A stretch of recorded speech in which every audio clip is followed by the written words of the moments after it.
ज्यादा ओवरबर्डन हो गया हम्म। है ना। तो ये एहसास भी आप कि आप बहुत ज्यादा हाइपर हो रहे हो, बहुत ज्यादा एक्स्ट्रा एफर्ट्स डाल रहे हो, विदाउट रियलाइजिंग कि आप अपने माइंड को, अपने बॉडी को, है ना, अपने सोल को कितना रिगरस प्रोसेस के थ्रू से गुजार रहे हो। ये सब समझना भी बहुत इंपॉर्टेंट है। फिर मुझे समझ में आया कि अगर ज्यादा फोकस इंटेंसिटी पे करेंगे तो फिर काम जो है बीच में रुकेगा।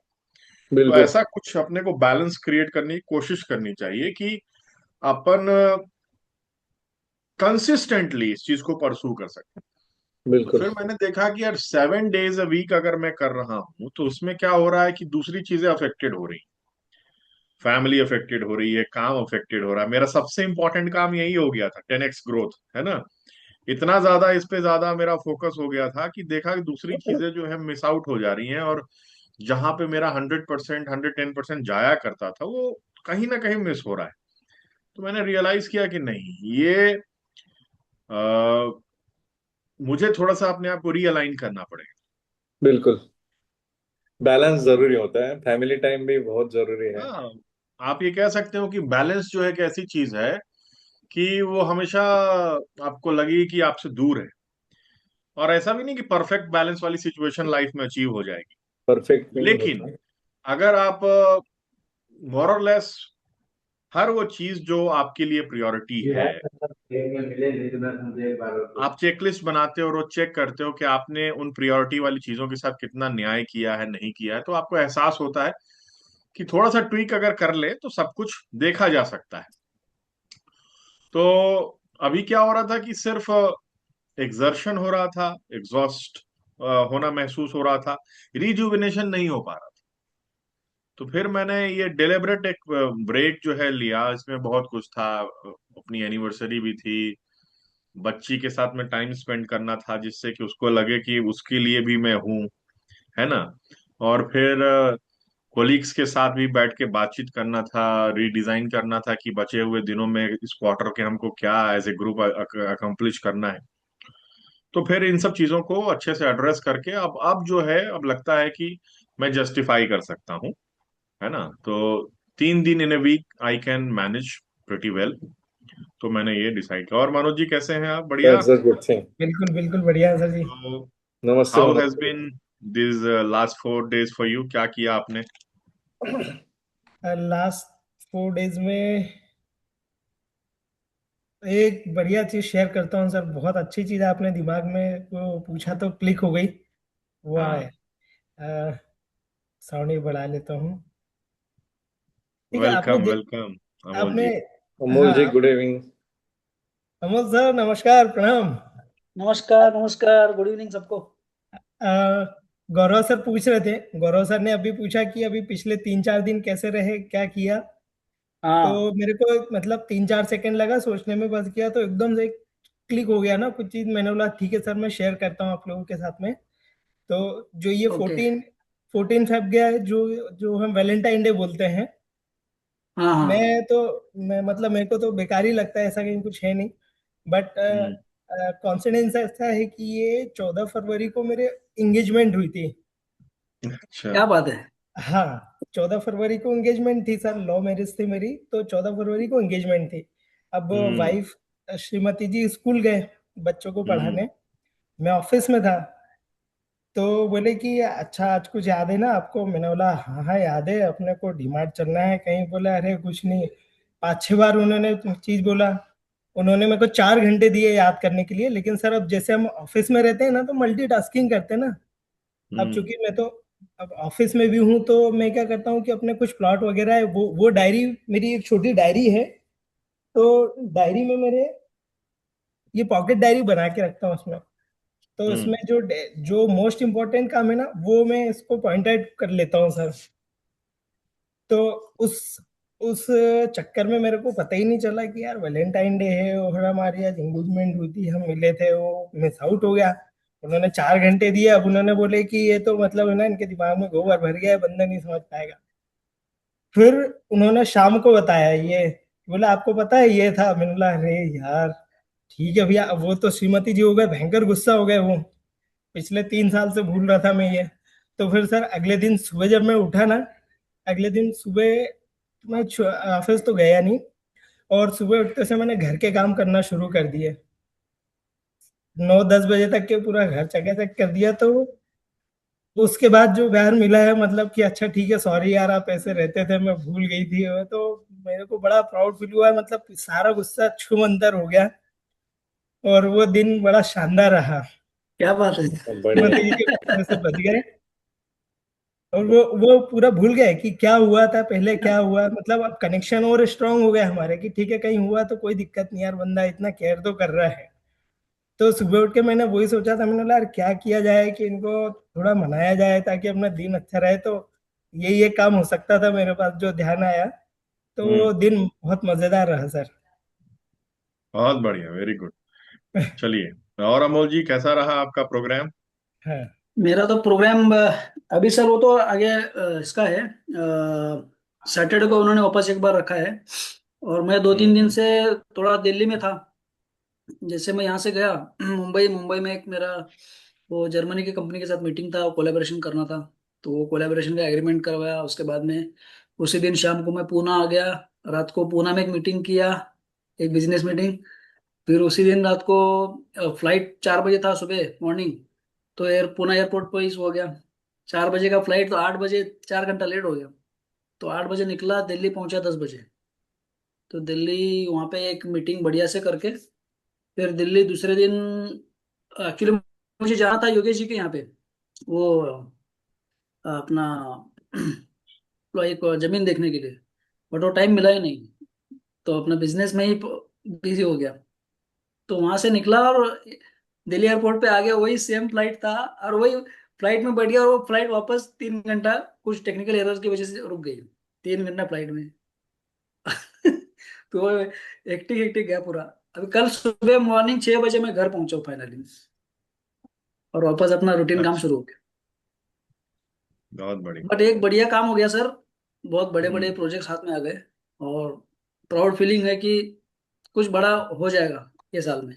वाह, बहुत बढ़िया। क्या बात है sir. Yes. Great sir. More power to you sir. Thank चलिए, यू सर। हम लोगों ने कल जी, बोलिए केतन जी। नहीं नहीं नहीं, मैं इमोशन दूसरा ये करने वाला था। ओके। क्लैप करना था अमोल जी के लिए। अच्छा अच्छा। देखिए, सपने तो सर देखने ही पड़ेंगे, और सपने जो हम देखते हैं उसके लिए रोज हमको प्रयास भी करना पड़ेगा। हर दिन अपना परिणाम वैसा नहीं मिलेगा जैसा हम सोचते हैं। बावजूद इसके, चूंकि सपना अपना है, तो सबसे ज्यादा एफर्ट्स हमको उस सपने के लिए खुद लेना पड़ेगा।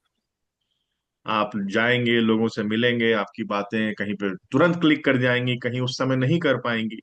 लेकिन अगर आपका इंटेंशन ये है कि आपके प्रोडक्ट से आपके आपके सोल्यूशन दुनिया का भला हो सकता है, दुनिया का ग्रोथ हो सकता है, सस्टेनेबल डेवलपमेंट हो सकता है, तो जाहिर सी बात है एक ना एक दिन वो जो साइंस का रूल है कि for every action there is an equal and opposite reaction, ये अपने आप को फलीभूत यस। करवा के ही रहेगा, इसको कोई रोक नहीं सकता है। आज हम लोग एक ऐसे फ्रेमवर्क पे बात करेंगे जिसको आप लोग अपने अपने सर फील्ड ऑफ एंडेवर में गौरव इम्प्लीमेंट। साहब, एक एक मिनट बात करूं मैं? सॉरी सॉरी, जी। आपको डिस्टर्ब कर रहा हूँ। एक बात मैं, वही बीच में मैंने 2 दिन पहले मैसेज दिया था ना कि डीआरडीओ से फोन आया था। और मतलब ऐसी अचानक इतनी बढ़िया चीजें हो रही है ना कि डीआरडीओ को, मतलब 2 साल 2-3 साल हो गया अभी। मैंने कुछ मटेरियल उनको दिया था, टेंडर जीता था मैंने। और उसी को रेफरेंस लेके उन्होंने उनके जॉइंट डायरेक्टर को मेरा नाम बताया। उन्होंने डायरेक्टली मुझे फोन किया परसों और उन्होंने बोला कि नहीं अमोल जी, आपको आना ही है कानपुर, और सामने बैठिए, आपको मैं ऑर्डर देने वाला हूँ। मैं बोला सर, अभी तक मैंने आपको कोटेशन नहीं दिया, कुछ नहीं दिया, और आप मुझे डायरेक्ट ऑर्डर कैसे दे सकते हैं? अरे नहीं नहीं, वो तो मैं जानता हूँ आप करेंगे उसको। तो मैंने बोला कि सर मुझे हमारे एक भाई है, उनको लेके आता हूँ मैं, वो भी लखनऊ में है। तो मैंने तुरंत उनको फोन किया, आपने विवेक जी को। विवेक जी को बोला सर मेरे लिए टाइम निकालो, मैं आपके पास आता हूँ, वहां से निकलेंगे कानपुर के लिए। तो उन्होंने भी हाँ बोल दिया। तो उन्होंने, डायरेक्टर सर ने बोला कि अरे साहब कोई बात नहीं, आप आ जाओ। आप हम आपको पूरा सामने, मेन डायरेक्टर है उनके सामने बिठाएंगे और सीधा ऑर्डर दे देंगे। बोला, मैं बोला सर अभी ऑर्डर देना तो अलग बात है, मैं अभी कोटेशन क्या मशीन बनाना है वो तो बोलो। अरे वो तो बनाएंगे, आप ऑर्डर पहले देता हूँ, इतना मतलब। क्या जबरदस्त हो रहा है समझ में नहीं आ रहा। और दिल्ली भी गया ना सर, बहुत तगड़ी चीजें हुई है मेरे साथ। तो ये पूरा दिखेगा ये साल भर में, बहुत जबरदस्त है सर। तो दिस इज देखिए, जितना भी कुछ आपने एफर्ट किया है आपने जिंदगी में, जितने भी हिट्स एंड ट्रायल्स किए हैं, जितने यस भी फेलियर्स को आपने एम्ब्रेस किया है, इस उम्मीद के साथ कि ये जो है एक जर्नी है, और मैं इस यस जर्नी में यकीन रखता हूं कि ये मेरा खूबसूरत सपना है। इसको पूरा कैसे करना है ये मैं जानता हूं, मैं समझता हूं, ये फीलिंग्स मेरे पास में है, and yes that keeps you going. आज आप जहां करेक्ट। जाते हैं, एक काम के लिए वहां दो काम आपको मिल जाते हैं। यस आपने पिच भी नहीं किया और लोग कह रहे हैं कि भैया हमें तो डील साइन करनी है। तो वही। ये जो सिचुएशन है आपकी जिंदगी में, ये इसीलिए आई यस है कि इसके पीछे में 15-20 सालों का जबरदस्त संघर्ष छिपा हुआ वो तो है है। सर, ऐसा वो तो नहीं है है। कि ये ओवरनाइट होने लगा है। अगर हाँ। कोई भी ये समझ रहे हैं कि अमोल भाई के जीवन में ये ओवरनाइट हो गया, ये जा रहे हैं और बिना मुंह से बोले हुए डील मिल रही है, ये ऐसा यस होता नहीं। यस इंपॉर्टेंट ये है कि जब भी आपको दुनिया नकारे, दुनिया ये हाँ। कहे कि सोचते हैं देखते हैं बाद में बताएंगे, उस समय हाँ। भी आपको निराश नहीं होना है। उस समय यस आपको अपने आप से ये कहना है कि जर्नी मेरी है, सपने मेरे हैं, इसको पूरे करने की शिद्दत मेरे अंदर जितनी है उतनी किसी के पास में नहीं। बस यस इसको आपको ध्यान में रखकर लगातार अपना बेस्ट देते रहना है। और अमोल भाई जैसे बता करेक्ट। रहे हैं, अपने आप चीजें ऐसे अनफोल्ड होंगी कि आपको मजा हाँ। आने लगेगा कि wow, all those pains yes they played a role. जो भी कुछ मेरे साथ घटित हुआ, अच्छा बुरा, फ्रस्ट्रेटिंग, यस आज अमोल भाई सब चीज को याद कर पा रहे होंगे, देख पा रहे होंगे कि इनके जीवन में ये चीज हुई क्यों, क्या कारण था यस इसके पीछे में। अगर वो कारण हम्म। इनको नहीं मिला होता, कारण समझ में नहीं आया होता, तो शायद अपने प्रोडक्ट को इतने अच्छे ढंग से स्ट्रीमलाइन तरीके से पिच नहीं कर पाते, बना नहीं पाते, दिखा नहीं पाते कि सामने वाला कहता वाह। आज यस इनकी सारी एफर्ट्स कल्मिनेट हो गई है इरेजिस्टेबल ऑफर में कि बॉस मेरे यस से कनेक्ट हो जाओ, तुम्हारे लाइफ में तो कमाल होगा ही हो। सर, मैं अभी आपको डॉक्यूमेंट शेयर करता हूँ। उसमें मेरे जाने से पहले उन्होंने मेरा एग्रीमेंट साइन करके नोटरी करवा के ठप्पा लगाया था। मतलब इतना जबरदस्त मेरे लिए ये था कि इट वाज मतलब माइंड ब्लोइंग यार, कि इतना बड़ा ऑर्डर ये साल में मुझे, वो भी बिना बताए, बिना नेगोशिएशन करे। डायरेक्ट मैं वहां पे गया, उन्होंने मेरे हाथ में पहले डॉक्यूमेंट रखा, उन्होंने बोला कि आप सिर्फ एक बार देख लो, ये सही है कि गलत है। मैंने एक एक पन्ना देखा, उसमें ऊपर साइन करके स्टैंप लगा दिया उधर। मैं तो चौंक गया इधर। मतलब उन्होंने अरे कुछ भी वाह, नेगोशिएशन नहीं किया। तो दिस वाज इनक्रेडिबल, इनक्रेडिबल। बहुत जबरदस्त हो गया। बधाई हो सर जी, देखिए, बधाई हो। Thank you, thank you. देखिए ये सब चीज क्यों कल्मिनेट हुआ, ये देखिए वापस से सुनिए क्या मतलब अमोल भाई कह रहे हैं, शायद कह हम्म। भी नहीं पा रहे हैं। हाँ बिल्कुल। कहीं पर भी ये नहीं सोचा इन्होंने कि सामने वाला खरीद लेगा कि नहीं खरीद लेगा, ये यस। करते चले गए। इनके हाँ। माइंड में वो सोल्यूशन इंपॉर्टेंट था, उसको ढूंढते चले गए।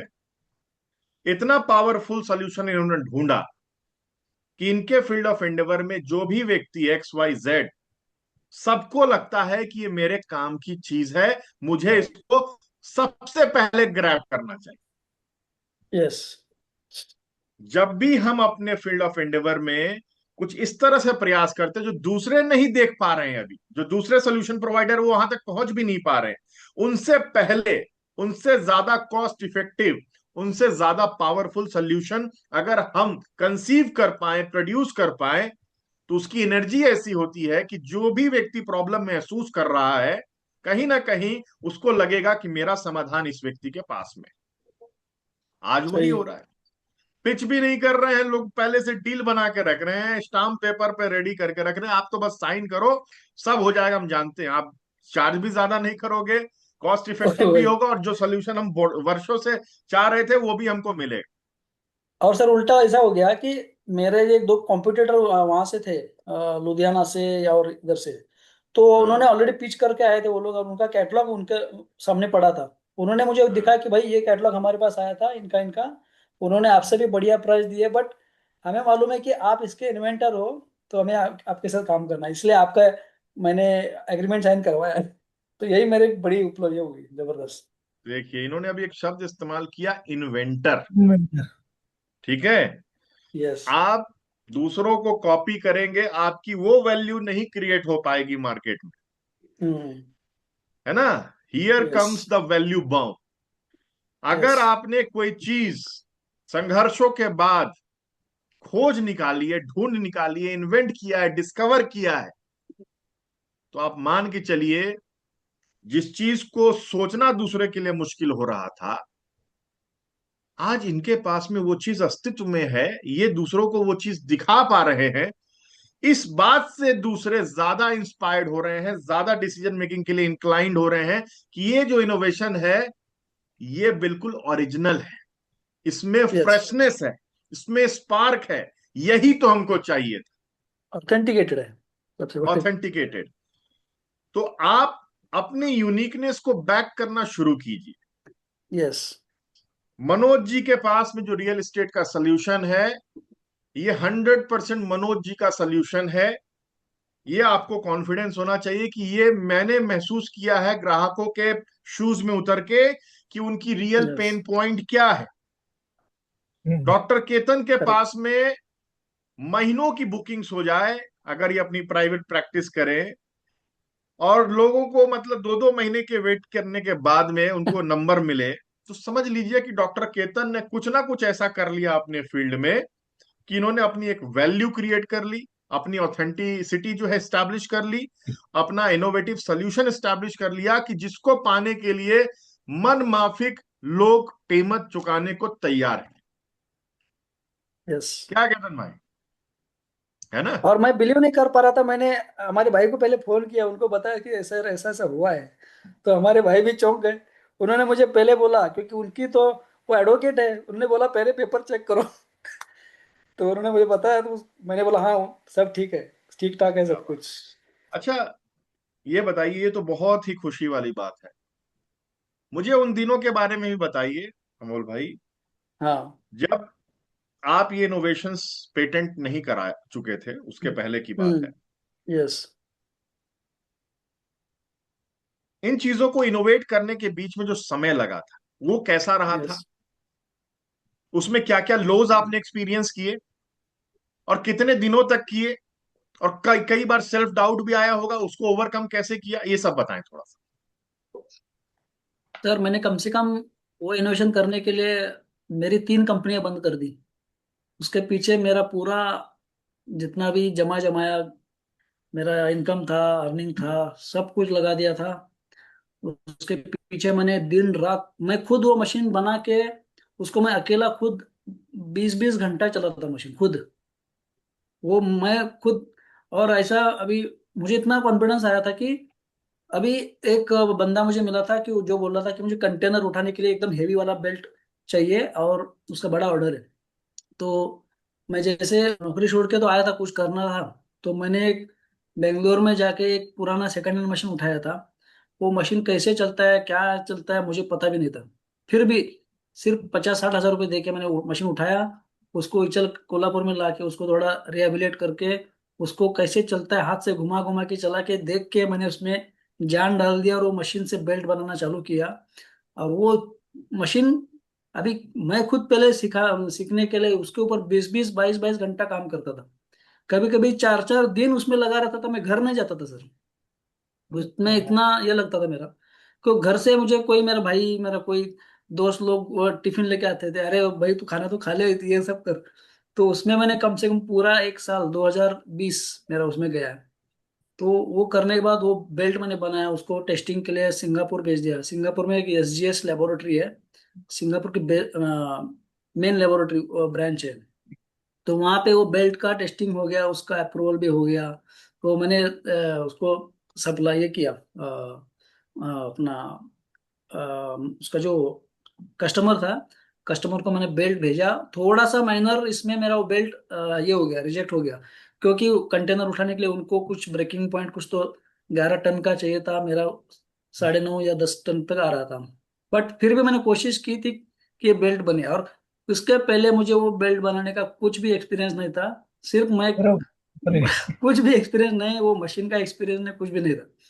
बट इतना एक्सपीरियंस आ गया, वो वही मशीन पे मैंने दूसरे प्रोडक्ट बनाए, और वो मैंने बहुत सारे एक्सपोर्ट भी किए कंटिन्यू वो साल में, इंग्लैंड में। तो एटलीस्ट मेरा वो पैसा, अच्छा खासा पैसा बन गया। वो मशीन बाद में मैंने नेक्स्ट ईयर में वो मशीन बेच दिया और दूसरा टेक्नोलॉजी चालू किया, क्योंकि वो थोड़ा लेबर इंटेंसिव था। और मुझे बाद में बहुत सारे ऑर्डर आने लगे, बट मेरे पास लेबर का बहुत शॉर्टेज था, इसलिए मैंने वो बिजनेस बंद किया। और मैं कार्बन फाइबर और रिबार में वापस कंटिन्यू किया। क्योंकि रिबार जो था, इसमें क्या है, बहुत ये था कि थोड़ा सा कैपिटल इन्वेस्टमेंट ज़्यादा था। तो यहाँ पर क्या हुआ था, जब मैं आया तो मेरे पास दूसरा कुछ भी काम नहीं था। तो फिर भी मैं कुछ भी करके थोड़ा सा इंश्योरेंस बेचने का काम है, इधर उधर कुछ तो करो, एटलीस्ट घर चले, ये सब थोड़ा बीच में करता था। तो वो भी कर चुका उस, मतलब एक बार सुबह घर घर से निकला 9 बजे, तो रात को 10 बजे तक आना ही नहीं घर पे, क्योंकि भाई कुछ तो लेके जाना है। ये भी थोड़ा बीच में 3-4 महीना मैंने देख लिया। तो उसके बीच में मुझे आइडिया आता गया। तो हमारे अपार्टमेंट में 3-4 लोग मिले। तो उन्होंने पूछा कि भाई तू करता क्या है, इतना सुबह जाता है रात को आता है। तो उन्होंने उनको बताया मैंने कि ऐसा ऐसा है, कि मैं थोड़ा सा ये अलग अलग मशीन बनाना मुझे है, और एक सरिया आ रहा है, वो सरिया का आगे बहुत अच्छा मार्केट आएगा, बट मुझे मालूम नहीं कि अभी वो करना है। बट मेरे पास उसका डिजाइन है, सब कुछ है, मैं कर सकता हूँ। तो उन्होंने बोला चलो ठीक है, हम लोग तुमको मदद करेंगे, और मुझे हमको एक प्रेजेंटेशन दे दो। तो मैंने 1-2 दिन पूरा बैठ के उसके ऊपर दिन रात करके प्रेजेंटेशन बनाया, उनको दिखाया। और फिर उनको इंटरेस्ट आ गया कि भाई ये सब चीज़ अलग है। बट उनको ये समझ में आ रहा था कि इसको बनाने के लिए, इसका मार्केट खड़ा होने के लिए कम से कम 3-4 साल जाएगा। तो उनको मैंने बोला कि भाई ऐसा है, अभी मेरा उस टाइम मेरे पास ये था, अपना एसएक्स, अपना सॉरी, जेटा गाड़ी था, वोक्स वैगन जेटा। तो वो गाड़ी मैंने बेच दिया, वो 10 लाख रुपए आया, वो मैंने कंपनी में डाल दिया एज ए पार्टनर। और उनके साथ मैंने पार्टनरशिप कर ली। और उन्होंने भी 10-10 लाख रुपए डाल के, 3-4 लोगों ने, हम लोगों ने शुरू किया कंपनी। तो तभी वो नाम हम लोगों ने डाला, अपने अपने इनिशियल्स डाल के। और मशीन कैसा दिखता है क्या है कुछ मालूम नहीं, मशीन तो मैंने खुद ही बनाई, धीरे धीरे धीरे करते करते। तो उन्होंने थोड़ा फैब्रिकेशन को लाके दिया वहां से। तो फैब्रिकेटर के पीछे दिन रात लगा रहो, वो तोड़ो मोड़ो, मशीन का डिजाइन चेंज करो, ऐसा करो, ऐसा करते करते करते 10 महीना मशीन बनाने चले गए। बट एक पायलट मशीन बन गया। फिर उसके पीछे लग के मैंने एक्चुअल प्रोडक्शन निकालना शुरू किया। तो ये सब क्वालिटी बनाते बनाते बनाते एकदम फुल एक्सपीरियंस आ गया। उसका हर एक, वो मशीन का हर एक वायर भी मैंने खुद ही जोड़ा है, उसका पूरा पीएलसी सिस्टम और ये सब मैं सीखा हूँ आज, मतलब वाह। तो पूरा जानता हूँ मैं सब कुछ। तो उसमें से एक एक्सपीरियंस अलग आ गया कि मैं कोई भी मशीन बना सकता हूँ।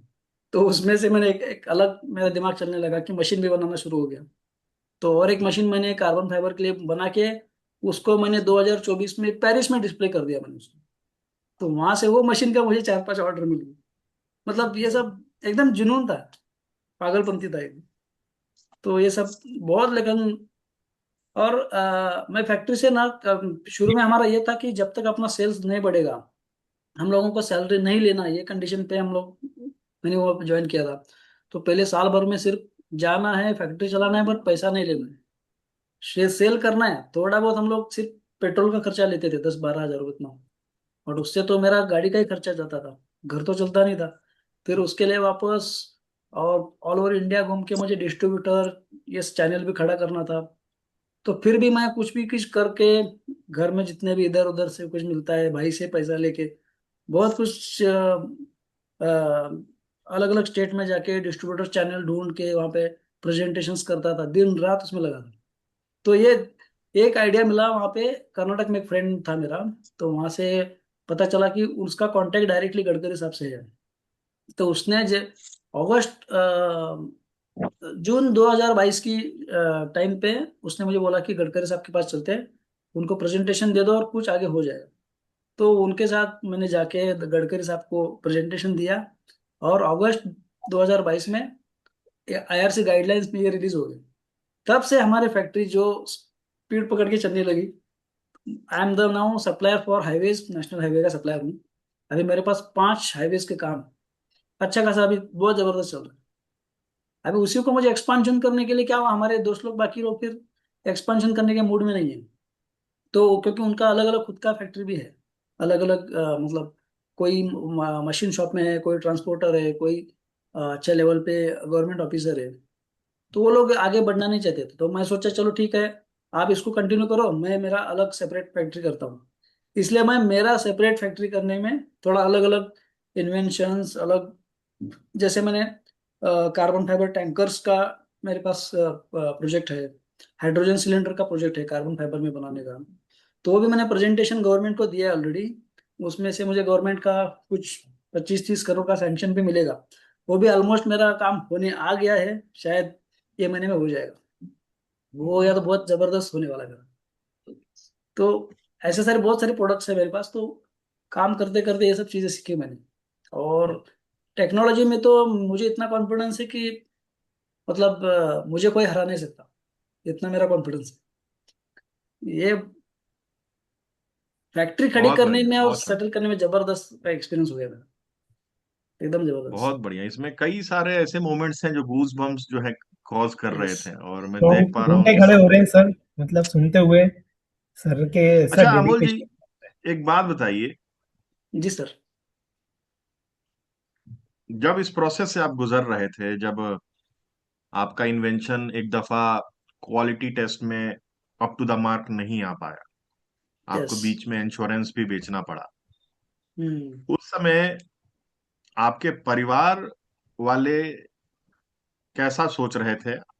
आपके साथ खड़े थे, या उनकी मन की कुछ शंकाएं थी कि अच्छा खासा जर्मनी का जॉब छोड़ दिया, जो पैसा है सब लगा वो एक दिया? ये था सर, एक्चुअली मैं थोड़ा सा परिवार, जैसे मैंने नासिक का जॉब छोड़ा था, तभी मेरे परिवार वालों ने ये बहुत किया था, अरे यार वो अच्छा खासा चल रहा था, क्यों उसको छोड़ के इधर आ गए।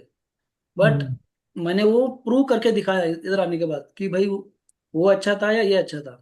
तो उनको समझ में आया कि चलो भाई, वहां पे तुमको फ्रीडम नहीं था, यहाँ पर फ्रीडम है, तुमको जो करना है वहां पे कर सकते हो।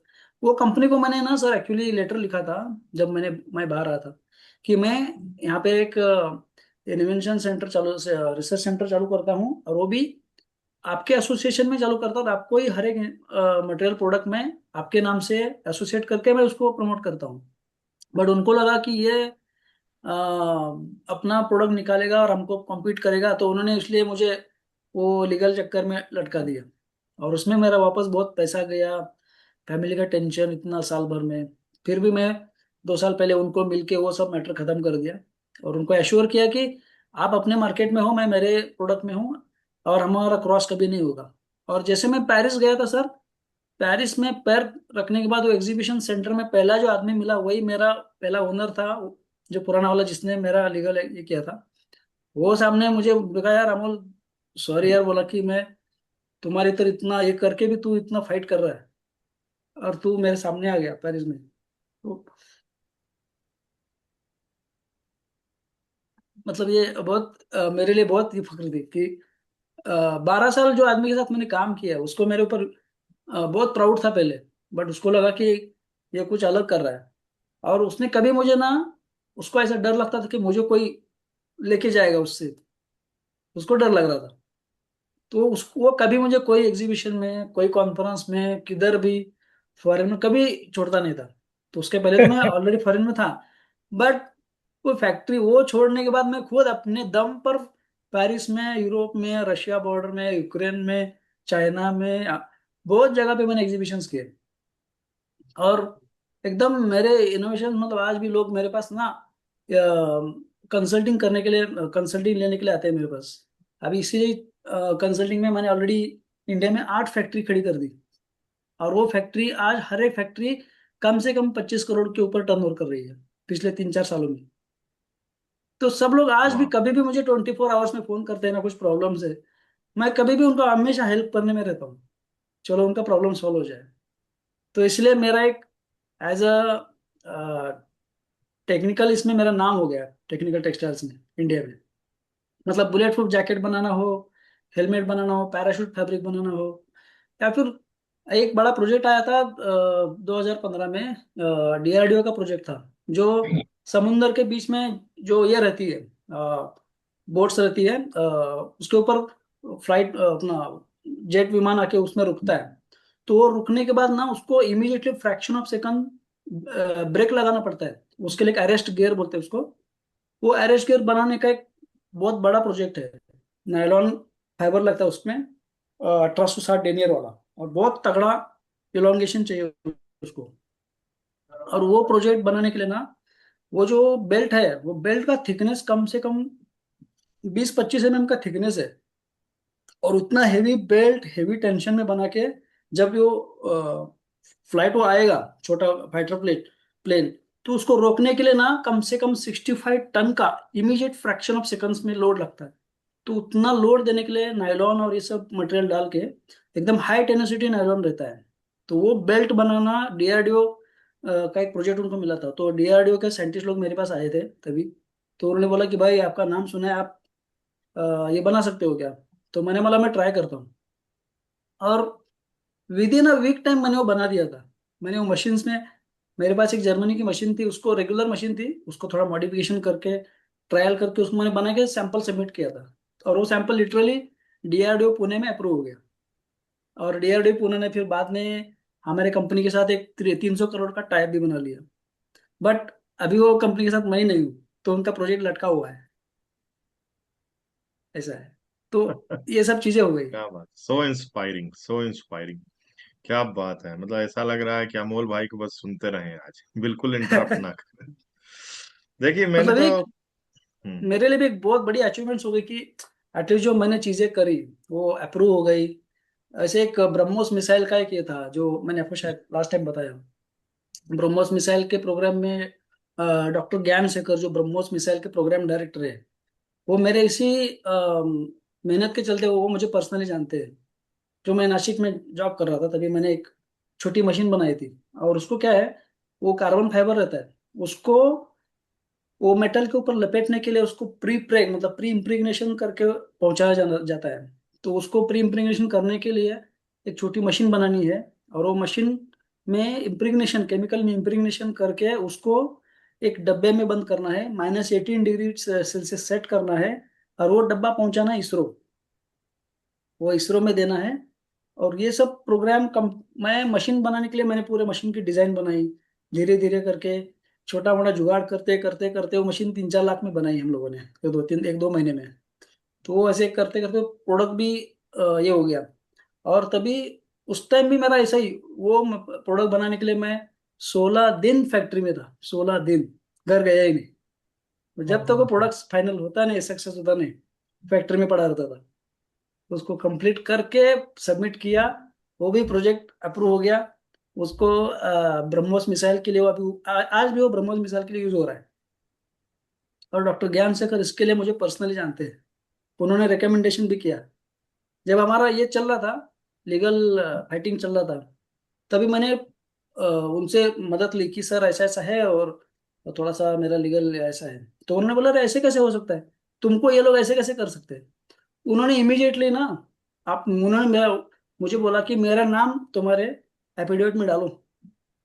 और उन्होंने बोला कि सिर्फ एफिडेविट में डालो, फिर देखना क्या होता है। तो मैंने उनका नाम डाला कि ये सर ने मुझे रिकमेंड किया है करके। और उस दिन से वो सब काम, लीगल काम बंद हो गया। और वो उसमें से मैं बाहर आ गया एकदम क्लियरली। क्या बात, यस। वाह, सो पावरफुल, मजा आ गया।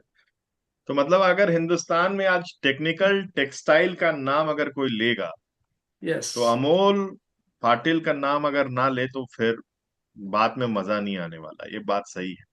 और देखिए इन्होंने अपना कैसा स्पेस क्रिएट कर लिया है ना, नॉन स्टॉप लगे रहे पागलपन के साथ में।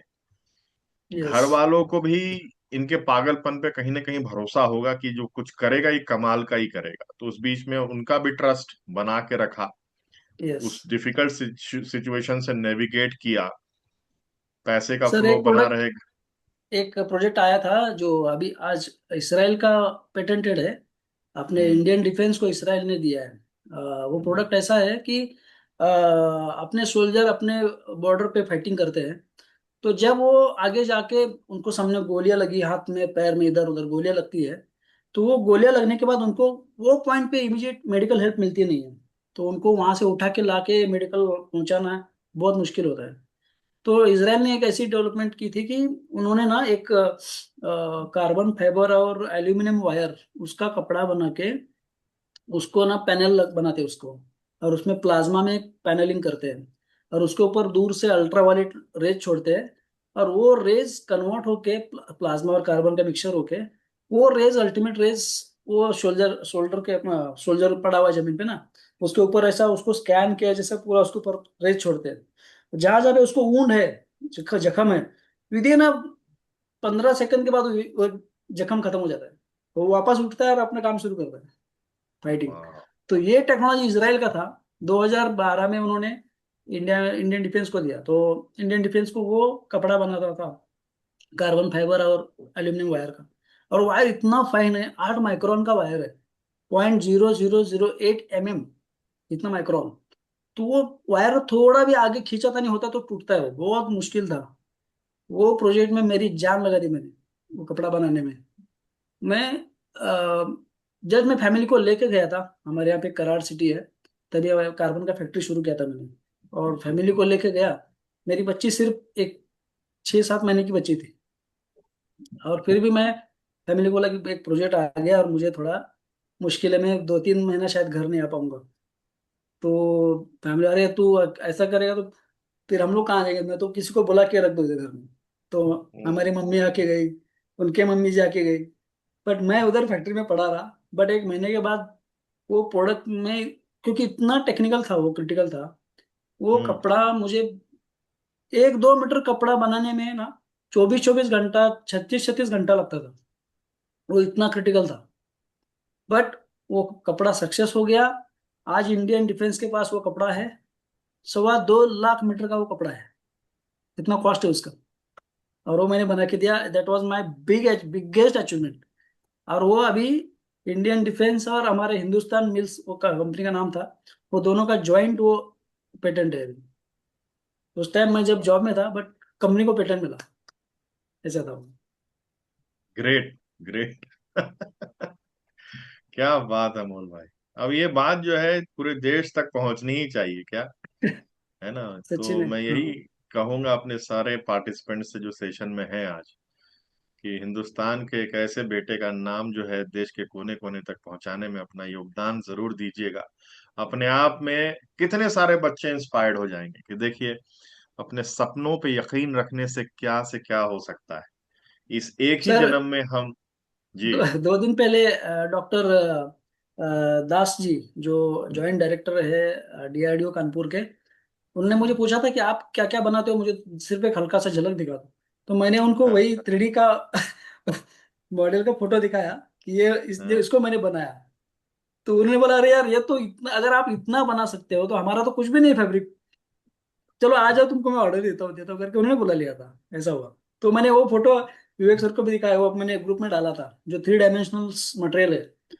जो नॉर्मल कपड़ा बनता है वो तो नॉर्मल 2 डायमेंशन में बाहर आता है लूम से, बट मैंने जो लूम को मॉडिफिकेशन किया और जो किया ना, क्योंकि वो प्रोजेक्ट करने को डॉक्टर नंदन खोकार, आज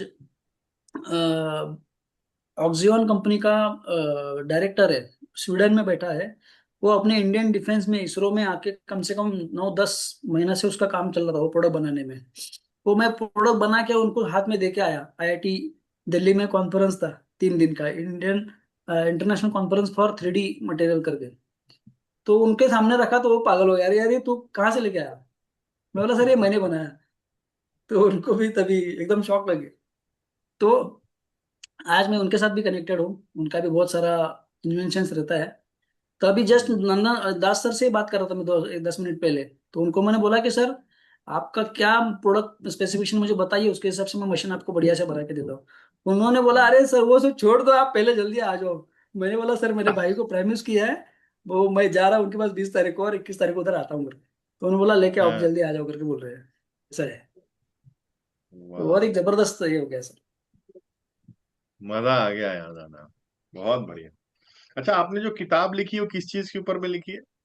ये सरिया के ऊपर किताब है, हम्म। जो एकदम सिंपल भाषा में सबको सिखा रहे हैं, उसमें क्या टेक्निकल्स है, कौन कौन से हम्म। गवर्नमेंट अप्रूवल्स है, उसका फैक्ट्री कैसा लगेगा, कितना सेटअप लगेगा, वो सब उसमें छोटा मोटा आइटम ये है।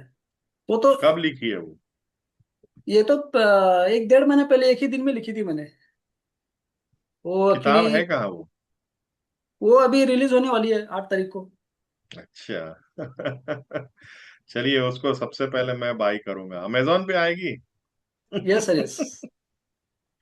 अब बोलिए ये बोलिए एक्चुअली सर। मुझे अभी आइडिया आ गया सर कि मेरे जितने भी इन्वेंशन या जो भी मैंने काम किया है ना, उसको हम्म। सबको मैं एक बुक में डालूंगा।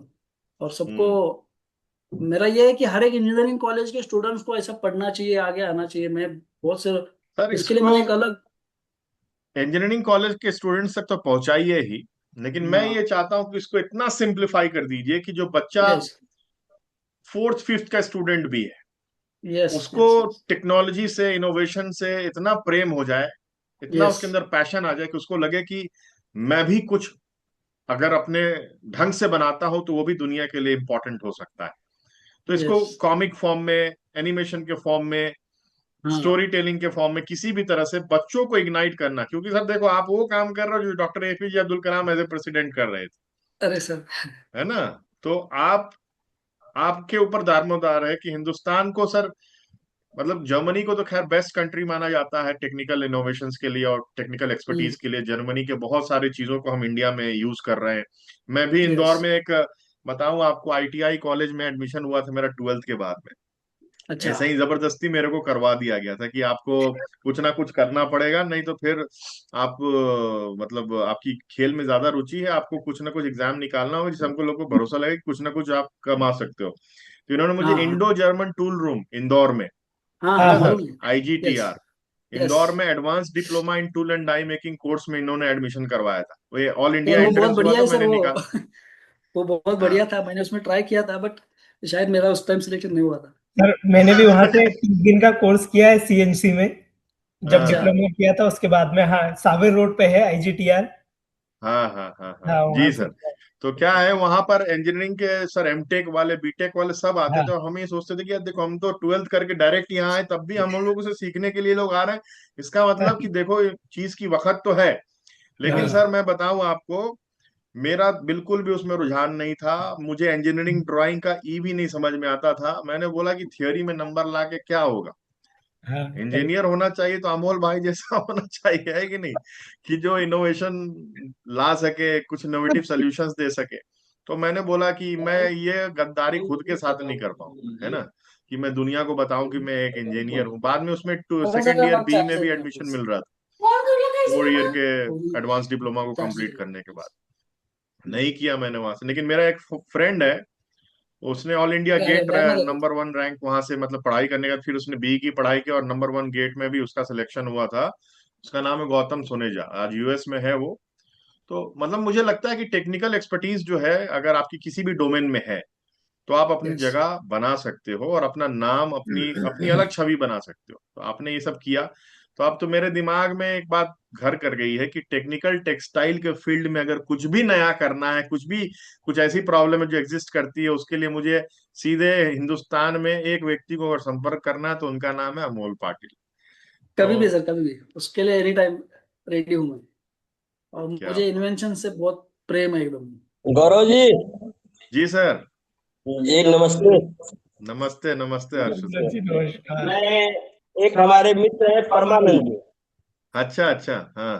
तो आप उनको भी जोड़ लीजिएगा, आज उनके यहाँ मैं हूँ। जोड़ परमानंद जी लिया है सर, का परमानंद जी मतलब। को मैंने जोड़ लिया है सर। जी जी, मैं आज उन्हीं के घर पर हूँ। और आज आप पहले से बहुत ज्यादा जवान लग रहे हैं सर। कैसे? I love you. यही ऊर्जा, ये ऊर्जा, ये ताजगी जो है आपकी आज, मतलब अलग ही, मतलब एनर्जेटिक फॉर्म में आप दिखाई दे रहे हैं। ऐसे ही बने रहिए सर सर, इस बहुत बढ़िया। नहीं नहीं, ये ग्रुप में जोड़ने के लिए बोल रहा हूँ। ग्रुप में भी जोड़ लेंगे सर, बिल्कुल जोड़ लेंगे। अभी तो आपका यहाँ पे देखा था मैंने, वेटिंग रूम में थे तो मैंने। ये लिंक भेजे थे हमको हर्षू जी, साथ में ही हैं हम्म। तो। जी जी जी जी। हाँ, मैंने चलिए, ग्रुप बहुत में बढ़िया जोड़ है लिया। आप। जी। क्विकली परमानंद जी, अपने बारे में आप 1 मिनट का इंट्रोडक्शन दीजिए और फिर हम लोग आज आगे बढ़ते हैं। बोलिए सर। इंट्रोडक्शन मेरा यही है कि हम लोग तो पूरी अथी में मिले थे। पूरी में तो मिले ही थे हम लोग सब, जितना भी है हम लोग यहाँ पे 7-8। और मेरा नाम परमानंद कुमार हुआ, फ्रॉम झारखंड, कोडरमा। अच्छा, हाँ, आपसे तो मुलाकात आज आज आपके मतलब मैं समझ गया। आपने रात में हमारे साथ वीडियो बनाए थे, है ना, कोडरमा। हाँ हाँ, हाँ, याद आ गया मुझे अच्छे से। बहुत याद बढ़िया। आ गया ना। बिल्कुल बिल्कुल, बहुत मैंने बढ़िया। आप पूरी के बाद आज पहला बार बात हो रहा है आपको, इसीलिए। जी जी जी। पूरी के बाकी बाद फर्स्ट डॉक्टर टाइम आज। केतन सर जान ही रहे हैं, उनके साथ ही गए थे, उनको ट्रेन पर छोड़े थे। जी। बाकी सर से बात हुआ है अभी आधा एक घंटा पहले, वो भी जान रहे हाँ हैं। हर्षू सर तो मेरे साथी हैं। मनोज साहू सर से भी बात होती रहती है। और हमारे बीजेपी के माने भविष्य के सांसद, हम्म। विधायक, क्या बात है। ठीक है, ठीक है, जी जी जी जी। उनसे तो मेरा पुराना दोस्ती यारा माने याराना है। क्या बात है। है ना। क्या बात, क्या बात।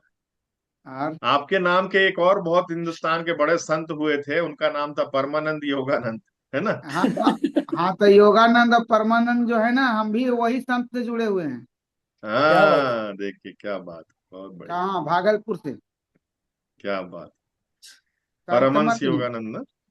नहीं, संत मत से, सॉरी। संत मत, संत मत, संत चलिए, मत। आज हम लोग है ना, एक हमने अभी पिछले कुछ दिनों में इम्प्रॉम्प्टू स्पीकिंग पे पब्लिक स्पीकिंग के एक्सटेम्पोर स्पीच के कैटेगरी पे हम लोगों ने चर्चा करी थी कुछ फ्रेमवर्क्स के बारे में। Yes. आज हम चर्चा करने वाले हैं PAS फ्रेमवर्क पर, जो सेल्स से रिलेटेड है। ये एक ऐसा फ्रेमवर्क है जो सबके लिए अक्रॉस द फील्ड अप्लीकेबल है। चाहे आप टेक्सटाइल से हो, आप इंजीनियर हो, चाहे आप रियल एस्टेट में काम करते हो, चाहे आप वकालत के प्रोफेशन से बिलोंग करते हो, अगर आपके पास में PAS फ्रेमवर्क पे मास्टरी आ जाती है तो फिर कितना मजा आने वाला है, अभी इस फ्रेमवर्क को समझने के बाद आपको समझने वाला है। P stands for problem. P stands for problem. A stands for amplification. और S stands for solution. PAS। अब आप बोलेंगे सर इसका रेलेवेंस हर फील्ड से कैसे। देखिए, दुनिया आपसे क्या खरीदती है। दुनिया आपसे खरीदती है अपनी समस्याओं का समाधान। आप रियल एस्टेट में हैं, आपका जो पोटेंशियल ग्राहक है वो अपने सपनों का आशिया आपसे खरीदना चाहता है। वो अपने वो आपसे एक ऐसा इन्वेस्टमेंट खरीदना चाहता है जो कई टाइम्स उसके जीवन में आगे ग्रो कर जाए और उसको कई टाइम्स रिटर्न दे पाए। अगर आप डॉक्टर हैं तो आपसे वो असाध्य बीमारियों का इलाज खरीदना चाहता है। तो जब आप अपने कस्टमर को, उसके प्रॉब्लम को बहुत गहराई से समझते हैं और इतनी गहराई से समझते हैं कि शायद आपसे बेहतर उसकी गहराई को कोई और ना समझ पाता है, तो समझ लीजिए यहां पहला मैजिक हो जाता है। हर व्यक्ति जो आपके जुबान से अपनी प्रॉब्लम के बारे में सुनता है तो सबसे पहला उसके माइंड में रेजोनेंस क्रिएट हो जाता है कि ये व्यक्ति मेरे काम का है, इसकी बातें मेरी काम की हैं। अगर मैं इनको ध्यान से सुनता हूं तो हो सकता है कि मुझे कुछ रामबाण रेमेडी जैसी चीज जो है मिल जाए। तो आपके प्रोडक्ट के फीचर्स क्या है, इसको साइड रख दीजिए। आप आपके कस्टमर के बारे में अगर इतना डीपली सोचते हैं कि अगर उसको कुछ प्रॉब्लम है तो प्रॉब्लम क्या है, उस प्रॉब्लम को अपनी जुबान से फिर से उसको स्मरण दिलाना आपका पहला मास्टर स्ट्रोक साबित हो सकता है। वो अपने प्रॉब्लम को सही से डिफाइन भी नहीं कर पा रहा है, लेकिन आप जब उससे इंटरोगेट करते हैं, उससे बातचीत करते हैं, इन्वेस्टिगेशन आप करते हैं, तो आपको मालूम चलता है कि उसके क्या क्या पेन पॉइंट्स हैं। आप उन सभी पेन पॉइंट्स की एक अच्छी खासी फेहरिस्त बना लीजिए, एक लिस्ट बना लीजिए। और उसके बाद में आपको अपने आप से एक क्वेश्चन पूछना है कि ये प्रॉब्लम जो उसको फ्रस्ट्रेशन का कारण हो रहा है, फ्रस्ट्रेशन का कारण बन रहा है, मैं अगर उसको उसके सामने इस चीज को वापस रिकॉल करवाता हूं और उस प्रॉब्लम को कुछ इस तरह से रिकॉल करवाता हूं कि उसको ये समझ में आता है कि मुझे इमीडिएट इसका समाधान अगर कोई दे दे तो मजा आ जाए। तो आपने उस प्रॉब्लम को उसके सामने एम्पलीफाई किया, इतना ज्यादा एम्पलीफाई कर दिया कि अब उसको लगता है कि एकदम वो रेस्टलेस हो जाए, उसको लगे कि व्हाट इज कमिंग नेक्स्ट। तो अगर आपने उसकी प्रॉब्लम को समझा, उस प्रॉब्लम को इतना एम्पलीफाई करके बता दिया, और वो एकदम प्रोएक्टिवली वेट करने लगता है कि अब क्या नेक्स्ट आने वाला है।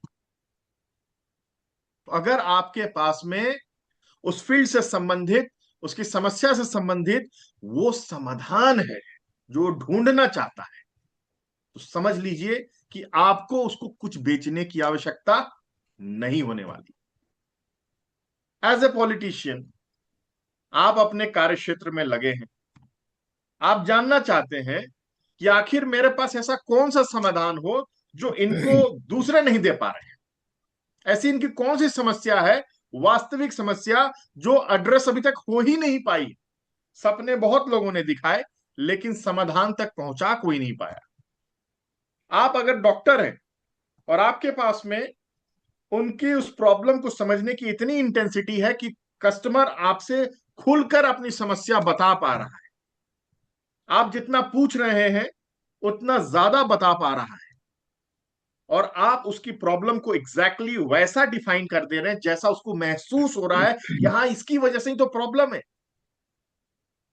आप वकील हैं और आपका क्लाइंट आपके सामने में आकर यह महसूस कर पा रहा है कि यही तो बात है, यही तो चीज मेरे को समझ में नहीं आ रही थी, इस समस्या का समाधान इनके पास ही तो है। तब जाके कनेक्ट द डॉट्स होता है। तो एक चीज लिखिए आप, प्रॉब्लम के सामने में लिखिएगा, what frustrates my client. Problem के आगे आपने को लिखना है व्हाट फ्रस्ट्रेट्स माई क्लाइंट। उसके बाद एम्पलीफाई के सामने आपको लिखना है why are they so sick of it. Why are they so sick of it.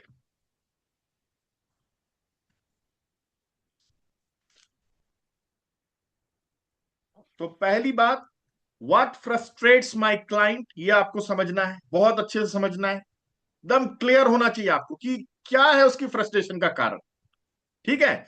दूसरी बात, एम्पलीफाई, आप इसको जब और डीप में जानने की कोशिश करते हैं तो आपको यह समझ में आता है कि why are they sick of this. क्यों अब एकदम आजीज आ चुके हैं, अब उनको चाहिए ही चाहिए समाधान। ठीक है। प्रॉब्लम आपको एग्जैक्टली आइडेंटिफाई हो गई कि क्यों उनके लाइफ में फ्रस्ट्रेशन है, क्यों रियल एस्टेट में उनके लाइफ में फ्रस्ट्रेशन है, क्यों ये व्यक्ति मेरे पास आया है, कहां इसको क्या ऐसा समाधान है जो नहीं मिल पा रहा है, क्यों वो एकदम पागल हुआ जा रहा सोल्यूशन लेने के लिए। जब ये दोनों चीज आपको एकदम अच्छे समझ में आ गई तो अपने आप से एक क्वेश्चन करना है। तीसरा, सोल्यूशन वाले में, सोल्यूशन के आगे लिखिएगा can I fix this. Can I fix this. अगर तीनों चीजों में चेकलिस्ट में आप टिक मार्क कर पा रहे हैं, और लास्ट वाली जो पॉइंट है कैन आई फिक्स दिस, आप अगर ये कर पा रहे हैं, आपको अगर समझ में आ रहा है कि यस, इनके फ्रस्ट्रेशन का कारण मैं समझता हूं, ये क्यों सिक हो गए हैं, एकदम समझ में नहीं आ रहा है इनको कि अब क्या करें जिससे समाधान आ जाए, ये भी आपको समझ में आ रहा है एग्जैक्टली कौन सी पॉइंट है जिसकी वजह से ये सिकनेस इनके माइंड में आ गई है कि भैया मेरे को तो समाधान तो चाहिए ही, इसके लिए मैं कुछ भी कर सकता हूं। और आप अगर पा रहे हैं अपने आप को कि yes I can fix this, तो फिर आपको आगे बढ़ने से अपने फील्ड में कोई नहीं रोक सकता। अभी देखिए, आज हम लोग पैस के बारे में बात कर रहे हैं, अमोल भाई ने जो भी हम लोगों से किया, मोर और लेस देखिए पैस था कि नहीं था, इसमें पैस था कि नहीं था, है? अमोल भाई ने हमको बताया कि हिंदुस्तान के, अगर हम कहें कि टेक्निकल टेक्सटाइल के फील्ड में समस्या क्या ज्वलंत है, एक लेवल के बाद लगता है कि सॉल्यूशन रिलायबल नहीं है, वहां पे मैं समझ गया हूं कि अगर ये एक्सपेरिमेंट फेल हो जाता है तो कितने सारे चीजों का लॉस हो सकता है। लाइफ का लॉस हो सकता है, फॉर्चून्स का लॉस हो सकता है, क्रेडिबिलिटी का लॉस हो सकता है। तो सिकनेस यहां पे क्या थी कि रिलायबिलिटी एक ऐसा फैक्टर हो गई थी जिसमें कोई भी व्यक्ति स्टाम्प लगा के ये नहीं कह सकता था कि मेरे सोल्यूशन से इस फील्ड में न जान जाएगी, ना क्रेडिबिलिटी जाएगी, ना पैसे का लॉस होगा। फिर उन्होंने अपने आप से एक क्वेश्चन पूछा, can I fix this, can I fix this. और इनको जब ये मालूम चल गया कि इतना प्रेशर भी मेरा प्रोडक्ट सस्टेन कर जाएगा, कि वो ब्रेक नहीं होगा, ना रेपुटेशन ब्रेक होगी, ना फॉर्चून ब्रेक होगा, ना टेक्सटाइल ब्रेक होगा, तो आज ऐसी स्थिति है कि अमोल भाई को मुंह से पिच भी नहीं करना पड़ता कि ये ले लो। लोग कहते हैं कि give it to me, give it yes to me. ये रियल सेल्स है।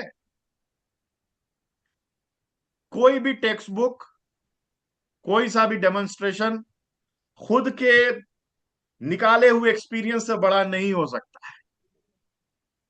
आज अमोल भाई मराठी अच्छी बोलते हैं कि हिंदी अच्छी बोलते हैं कि इंग्लिश अच्छी बोलते हैं कि जर्मन अच्छी बोलते हैं, ये सब कुछ मैटर नहीं करता। मैटर क्या करता है कि इनको मालूम है I can fix this, I have the solution that people are longing for, and only I have it. Yes जब अपने डोमेन में अपनी एक्सपर्टीज पे इतना ज्यादा कॉन्फिडेंस आ जाता है, तब आपको समझ में आता है कि भैया उस सॉल्यूशन का, उस सिकनेस का मेरे पास समाधान है।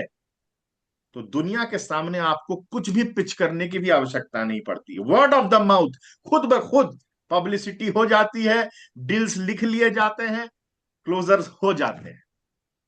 यस तो अपने फील्ड ऑफ एंडेवर में आपको पैस का जो फ्रेमवर्क है, इसमें अपने आप से एक क्वेश्चन अपने आप से पूछना ही है, जितने भी प्रॉब्लम लोग आपके फील्ड में फेस कर रहे हैं किसी भी लेवल तक, क्या आपकी डोमेन एक्सपर्टीज इतनी है कि आप उनके किसी भी तरह के प्रॉब्लम को सॉल्व करने का मादा रखते हैं?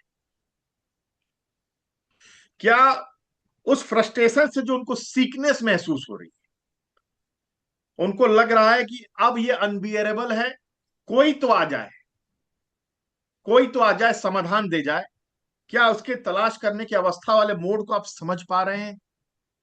और आपके पास last but not the least, आपके पास ये कन्विक्शन, ये कॉन्फिडेंस है कि आई कैन फिक्स दिस। फिर देखिए आपकी जो ग्रोथ है कितने टाइम्स बढ़ जाएगी, कितने कम समय में, आप भी उम्मीद नहीं कर सकते, जैसे अमोल भाई उम्मीद नहीं कर पा रहे थे कि ऐसा भी कुछ होगा। तो ट्रिक सीखने से पहले, फिक्सेस सीखने से पहले अपने डोमेन की एक्सपर्टीज इतनी बढ़ाइए, इतना ज्यादा नॉलेज अपना इनहेंस कर लीजिए अपने फील्ड ऑफ एंडेवर में। और वन थिंग, जैसे कि इनका एक फील्ड है टेक्निकल टेक्सटाइल, कार्बन फाइबर, इन पे इनकी इतनी अच्छी एक्सपर्टीज हो गई है कि इनको अंदर से ये फील होता है कि कोई भी आ जाए, उनके पास हो सकते हैं समाधान हो अपने अपने तरीके के, लेकिन मेरा जो समाधान है वो काम करेगा, irrespective of the country, irrespective of the client, ये मेरा सॉल्यूशन काम करेगा। Solution speaks louder than any other expert in any field of Endeavour. आपका सॉल्यूशन ज्यादा अच्छे से बात करता है, आपकी एक्सपर्टीज किसी लैंग्वेज में है या नहीं, इससे कोई फर्क नहीं पड़ता है। आपसे जब क्लाइंट बात करता है तो उसको आपको सुनकर, उसको आपको देखकर, उसको आपको महसूस कर कर ऐसा लगना चाहिए कि solution is on the other side. अगर आप अपने एंडेवर्स से, अपने काम से उसको यकीन बार बार दिला पाते हो कि मैं हूं ना, मैं हूं ना, अगर इस लेवल का कॉन्फिडेंस उसके मन में आ जाता है आपको लेकर, तो फिर एवरीथिंग इज सॉर्टेड, कुछ भी नहीं और करना है। तो इस पैस फ्रेमवर्क को आप इस्तेमाल करना शुरू कर दीजिए, चाहे वो वेबिनार ले रहे हो आप, चाहे 1-to-1 सेल्स कर रहे हो आप, चाहे आप पिचिंग कर रहे हो। आप सामने वाले के बारे में ये सोच के जाए पहले से कि वो मेरे बारे में जानने में तब तक इंटरेस्टेड नहीं होगा जब तक मैं उसके प्रॉब्लम के बारे में अच्छे से नहीं जानता। 30 सेकेंड्स के एलिवेटर पिच में आप अगर सामने वाले को उसकी प्रॉब्लम, प्रॉब्लम की इंटेंसिटी और प्रॉब्लम नहीं सॉल्व करने का कॉस्ट समझा पाते हैं और ये भी बता पाते हैं कि मेरे पास समाधान है, तो वो आपसे 30 सेकंड की जगह 30 मिनट 3 घंटे भी बात करने में इच्छुक होगा। तो पहली बार 3 घंटे में बात नहीं बन पा रही, 3 घंटे के लिए आपको मौका नहीं मिल पा रहा, तो सोचिए कि कैसे सभी चीजों को इस तरह से यूज किया जाए कि 30 सेकेंड्स में सामने वाले के अंदर में एक स्पार्क क्रिएट हो, एक इग्निशन हो। अरे बंदा 30 सेकंड में गूज बम दे रहा है, कुछ ना कुछ ऐसा क्लिक करवा दे रहा है जिसके बारे में मैं सोच रहा था, परेशान था, तो वो आपसे आगे रखे कहेगा let's sit for a coffee, cup of coffee, और फिर कॉफी से फिर डील, और डील से और ज्यादा आपको वो मिलेंगे क्या, रेफरेंसेस मिलेंगे, और ये चेन बन जाएगा। तो कभी भी किसी भी मोमेंट को जो आपकी लाइफ में अभी नहीं घटित हुआ है, अगर आप प्रिपेयर्ड हैं, कहते हैं ना कि fortune favours the prepared minds, opportunity comes to the prepared minds. ऐसा नहीं है कि जब अपॉर्चुनिटी आएगी उस समय में हम सोचना चालू करें, ये आपको प्री कंसीव करना पड़ेगा कि ये अगर मेरे लाइफ में क्षण आता है, ये मेरे लाइफ में अगर मोमेंट आता है, तो मेरा क्या रिस्पॉन्स होगा। रिएक्ट करने से अच्छा है रिस्पॉन्ड करना। रिस्पॉन्ड जो है मैच्योर्ड होता है, वो उसमें बहुत सारी चीज सोच के समझी हुई सभी चीजें एक साथ पिरोई गई होती हैं। तो रिएक्ट करने से अच्छा है रिस्पॉन्ड करना। उसके लिए प्रायर आपको परसीव करना पड़ेगा कि अगर मैं इस तरह के व्यक्ति से मिलता हूं तो 30 सेकेंड्स के अंदर क्या मैं उसके अंदर इंटरेस्ट पैदा कर सकता हूं, क्या 30 सेकेंड्स के अंदर मैं उसकी प्रॉब्लम से, उस प्रॉब्लम की इंटेंसिटी से उसको परिचित करा सकता हूं, और यह भी बता सकता हूं कि मेरे पास इसका समाधान है, मौका देके देखिए। बहुत सही है, बहुत सही है, परफेक्ट है। मैं ये चाहूंगा कि अपने अपने फील्ड में आप लोग इसको ट्राई करके देखना शुरू कीजिए। शुरुआत में आपको कोई टेंशन नहीं लेनी है कि मेरी प्रॉब्लम आइडेंटिफाई करने की क्षमता कितनी मतलब क्रिस्प है, एकदम एग्जैक्टली मैं प्रॉब्लम डिफाइन कर पा रहा हूं कि नहीं, ये सब नहीं सोचना है। जो जो प्रॉब्लम आपको अपने क्लाइंट के लाइफ में दिखाई दे रही है सबको पेन डाउन कीजिए, ऐसे हवा में नहीं होगा, पेन डाउन कीजिए कि उसको क्या क्या समस्या है, और उस समस्या की वजह से उसकी जिंदगी में क्या भयावह सिचुएशन है, क्या ऐसी बड़ी दिक्कत है जिसकी वजह से वो परेशान हो चुका है, सिक हो चुका है, और क्या मेरे अंदर क्षमता है इन प्रॉब्लम्स का सलूशन देने के बाद उसकी जिंदगी को बेहतर बनाने की। हर व्यक्ति आपसे अपने जिंदगी की समस्याओं का समाधान ही तो चाहता है, चाहे आप किसी भी फील्ड में,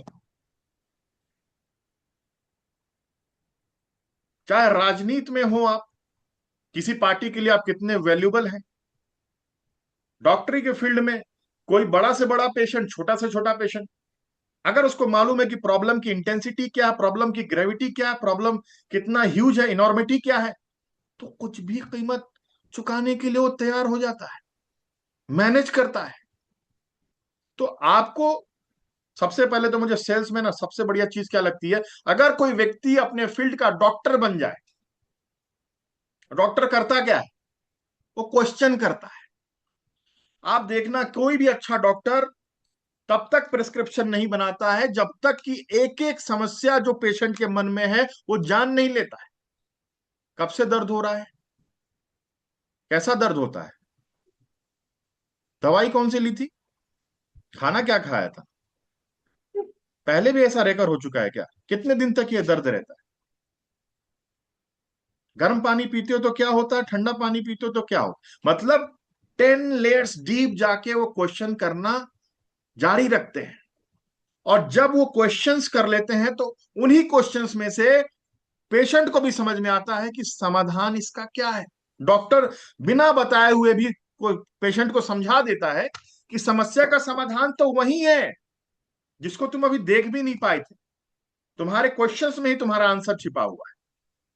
तो एक अच्छा सेल्समैन, एक अच्छा कोच, एक अच्छा लॉयर, एक अच्छा पॉलिटिशियन अपने स्टेक होल्डर्स को यह बता पाता है, अपने क्लाइंट्स को यह बता पाता है कि तुम्हारी समस्या क्या है, और इस समस्या की वजह से तुम्हारे लाइफ में प्रॉब्लम की कितनी इनॉर्मिटी है, मेरे पास है समाधान।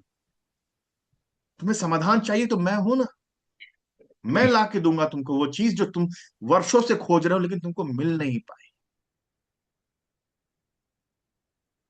तो आप लोग जब भी नेक्स्ट टाइम किसी क्लाइंट के सामने बैठेंगे तो आप बार बार डिलिबरेटली बिना उसके जाने हुए इस फ्रेमवर्क को यूज करना शुरू करो। 10 बार, 20 बार, 50 बार, 100 बार। मुझे पूरा भरोसा है कि अगर आपके कन्वर्जन्स में आज स्टैग्नेशन आपको महसूस हो रहा है, अगर आपको लग रहा है कि और बढ़िया कन्वर्जन्स हो सकते हैं, तो प्रॉब्लम एम्प्लीफिकेशन और सोल्यूशन पे काम करना दिन रात शुरू कर दीजिए। आपके रास्ते में जितने ऑब्स्टेकल्स हैं अपने आप दूर होंगे। मैंने देखिए, मैं आप सभी को मालूम है, मैं अपनी लाइफ से एक घटना बताता हूं। मुझे सेल्स बिल्कुल नापसंद थी। मुझे ऐसा लगता था कि यार ये किसी को मूर्ख बनाने का काम है और मैं ये काम कभी नहीं करूंगा, क्योंकि कुछ ना कुछ झूठ बोलना पड़ता है इसमें और लोगों को मोटिवेट करके उनसे डिसीजन दिलवा दिया जाता है। मुझे ऐसा लगता था कि ये अच्छा काम नहीं है।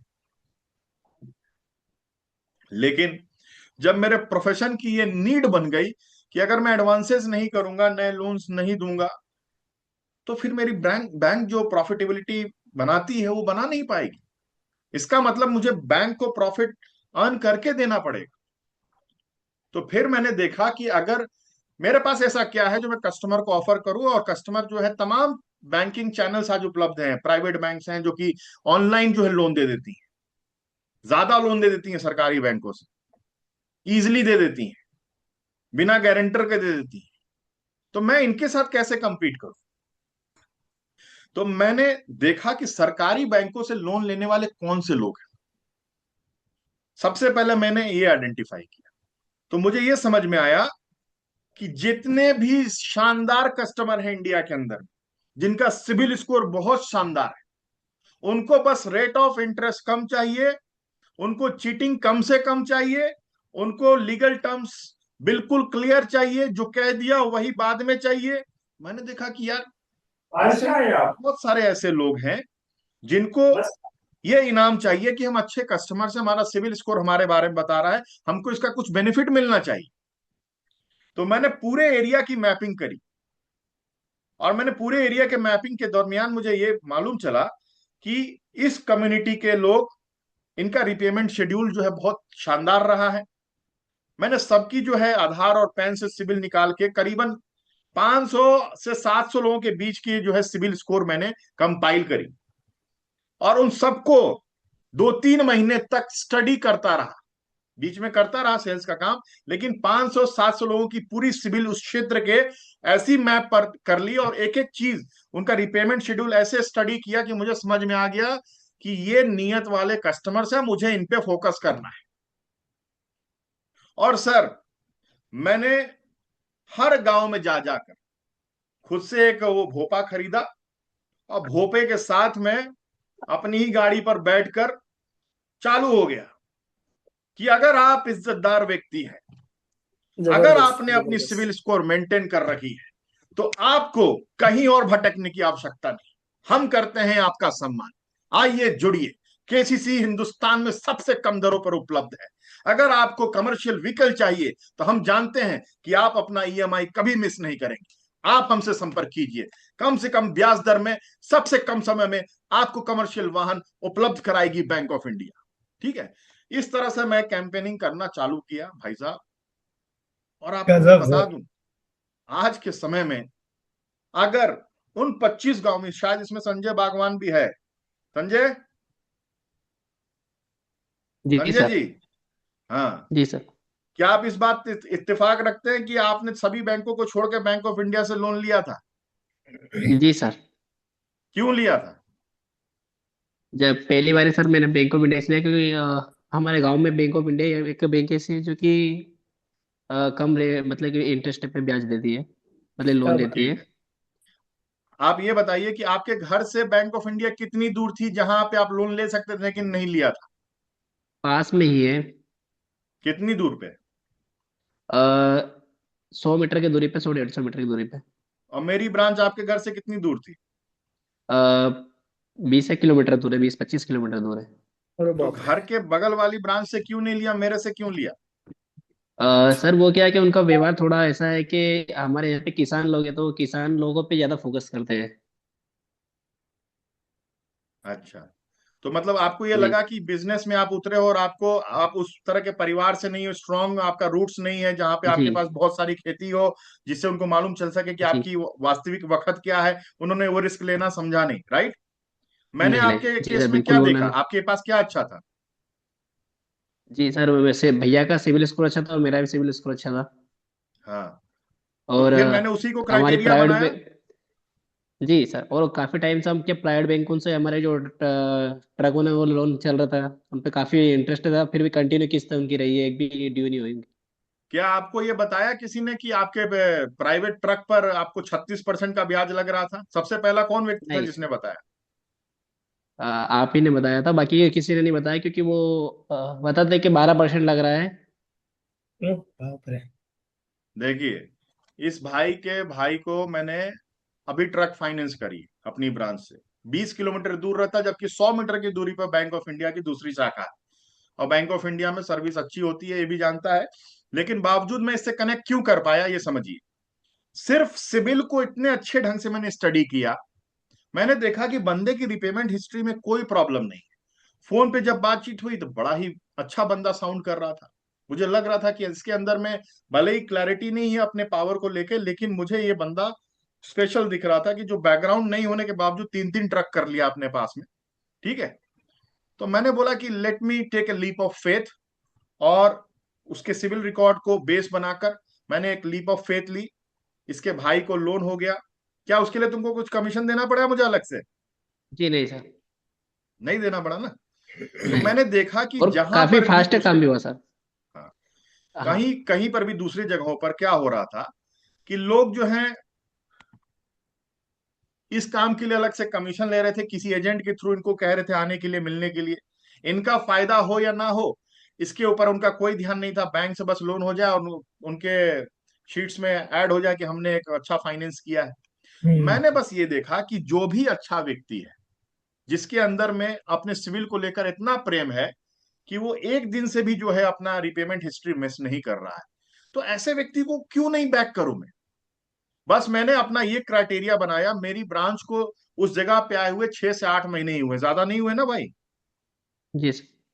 ठीक है, उस 6-8 महीने में मैंने वो सारी चीजें वहां पे रह के कर ली जो शायद दूसरे अभी तक सोच भी नहीं पाए। कारण क्या था कि आपको अपने फील्ड की समस्या समझनी पड़ेगी, और समस्या की वजह से उनकी जिंदगी में क्या परेशानी हो रही है, उसकी इंटेंसिटी को आपको समझना पड़ेगा। प्रॉब्लम समझा, उसको एम्पलीफाई करने के बाद इनको क्या दर्द हो रहा था कि जितना ये ब्याज 3-4 सालों में पे कर चुके थे, उतने में तो एक और नई गाड़ी आ सकती थी, मतलब एक गाड़ी का नुकसान हो चुका था इनको।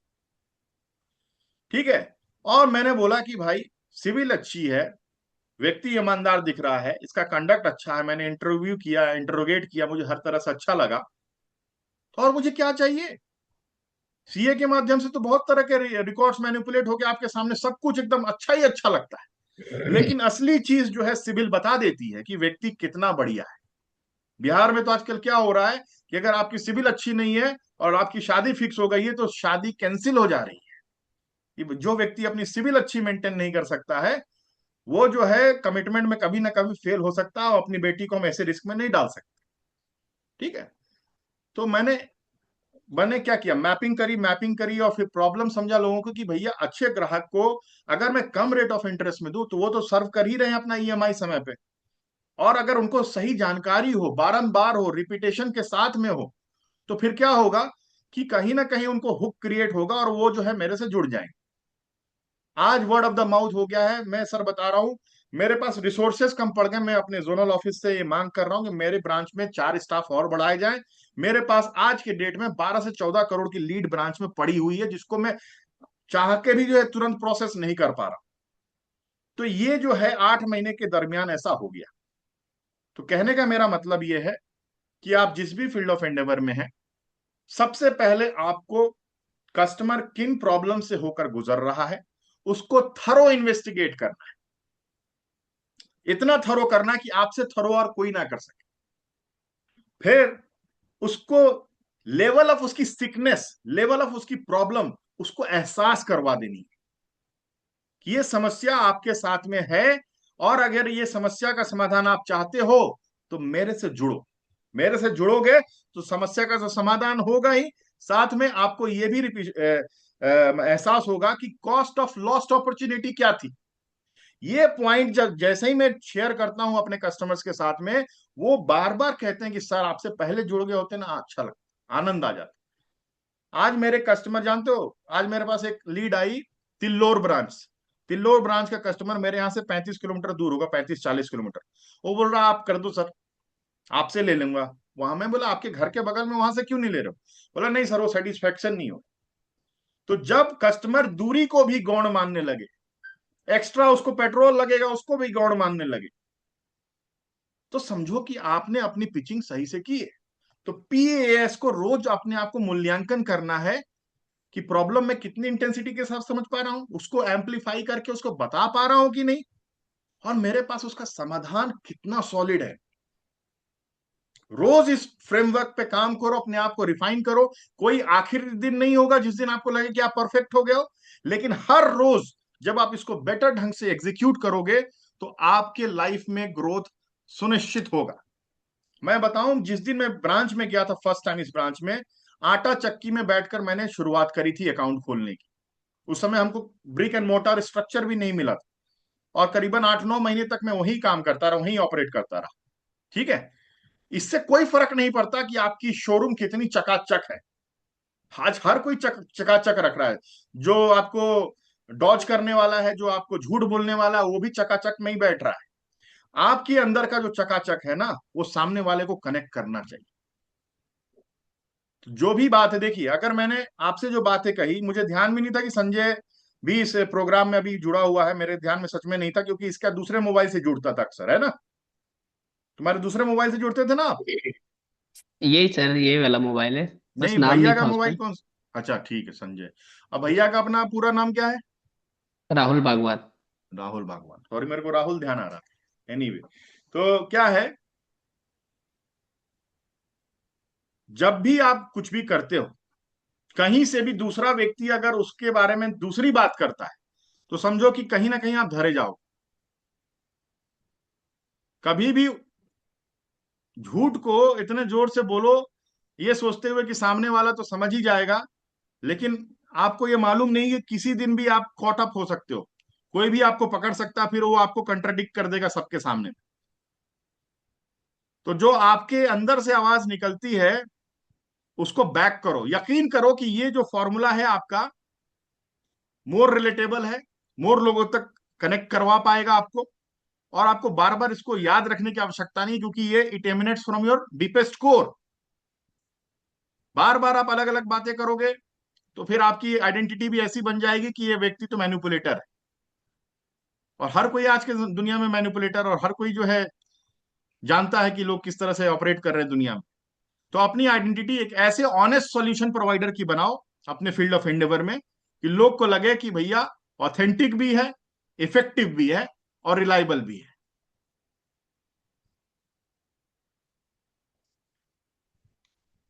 चलिए, if I have made some sense, you can definitely speak up, any one of you.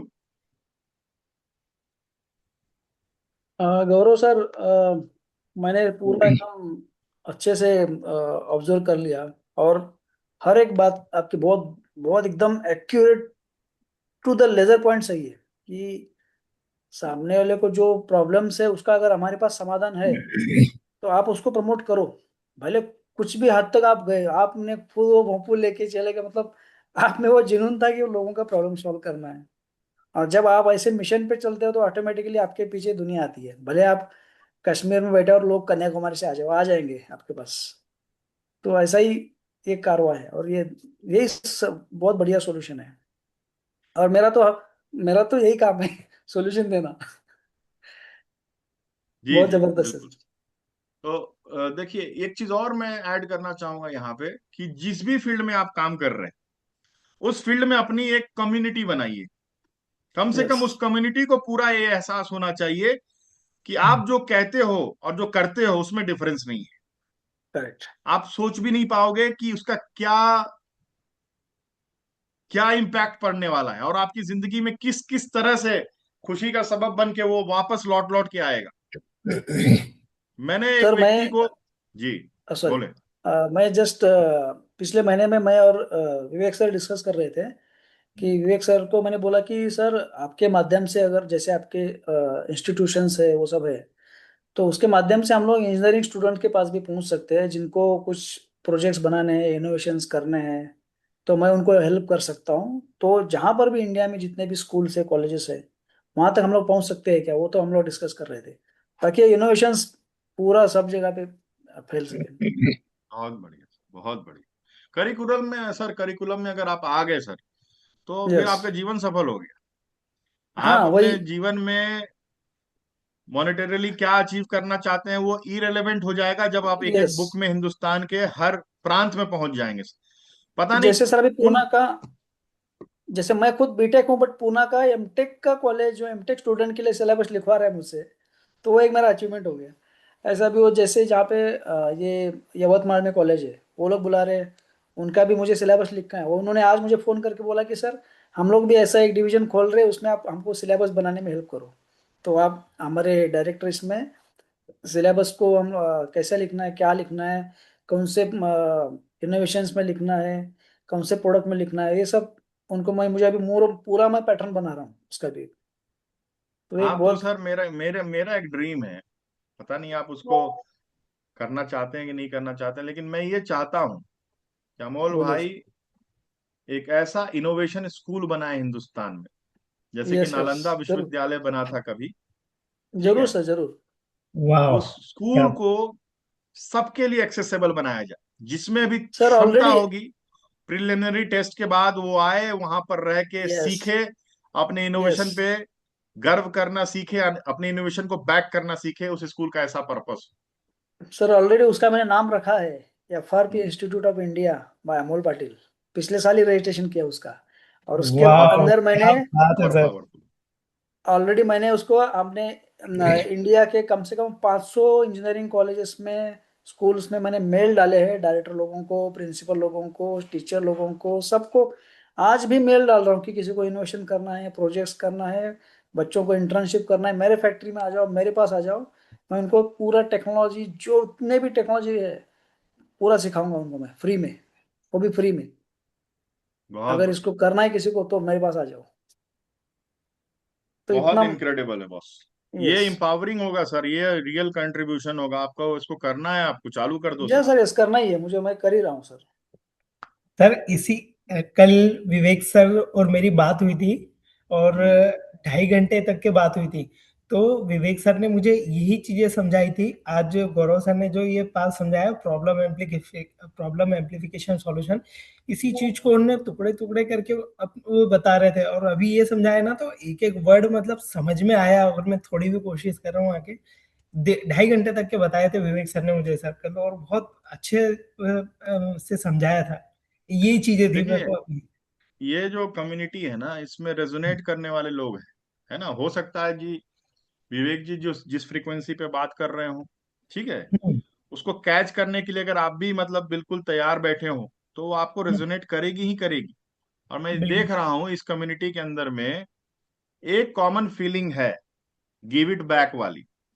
आप जिस भी यस। कंडीशन में हैं आज, लेकिन एक चीज जो सबके अंदर में है, वो ये है कि I have to give it back to my nation, to correct. My motherland, to every brother who comes across me. I have to give my best. ठीक है, करेक्ट। तो ये सबसे इंपॉर्टेंट शिद्दत है, सबसे इंपॉर्टेंट भावना है। और इस भावना के साथ ही आप ऑपरेट करके तो रहिए।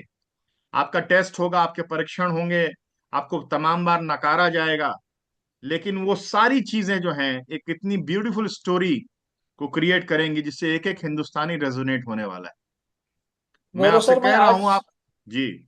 सॉरी सॉरी सॉरी, गौरव सर मैं आज ये डिक्लेयर करता हूँ, मतलब अपने ग्रुप में भी बोलता हूँ कि अपने आजू बाजू में जितने भी स्कूल्स है, कॉलेजेस है, इंजीनियरिंग कॉलेजेस है, साइंस सेंटर्स है, जितने भी है, अगर हम्म। किसी को कभी भी हर एक वीक में या किसी को भी ऑनलाइन करना है, ऑफलाइन सिखाना है, मुझे कभी भी बुलाइए, वो स्कूल में जाके प्रेजेंटेशन करना है। मैं मेरी पूरा वो झोला उठा के वहां पे लेके जाऊंगा, सबको सिखाऊंगा।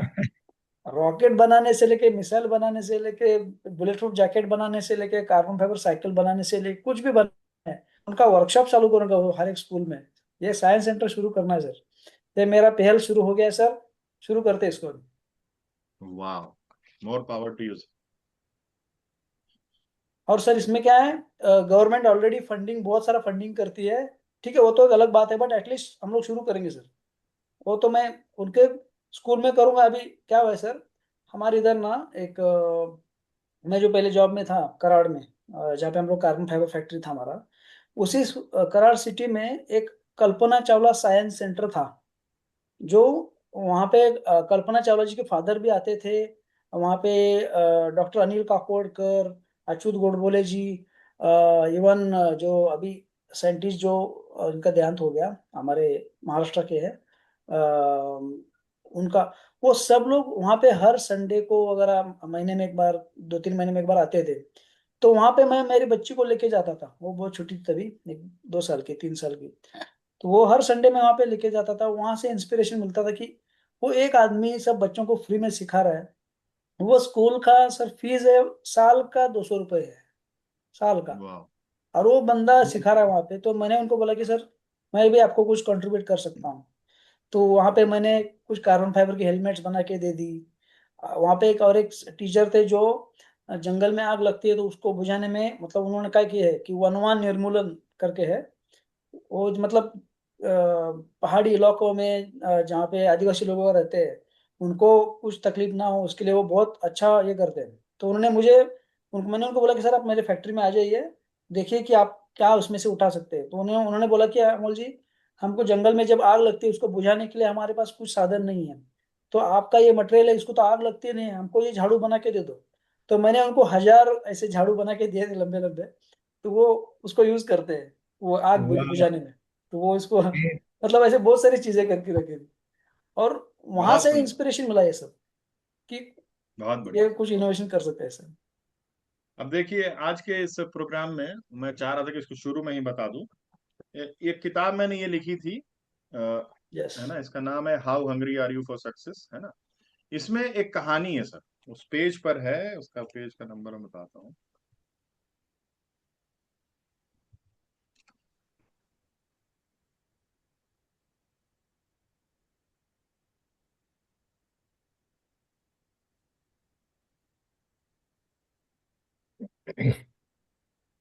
सर कब लिखी आपने ये बुक?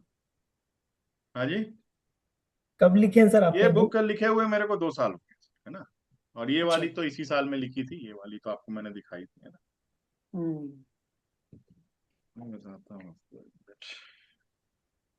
खैर, ये जो भी पेज पे है मैं बताता हूँ आपको, क्योंकि ये कहानी जो इसने मुझे इंस्पायर किया कि आपको बस ये सोचना है कि आप बढ़िया से बढ़िया क्या कर सकते हो, बाकी सब कुछ आपके जीवन में हो जाता है।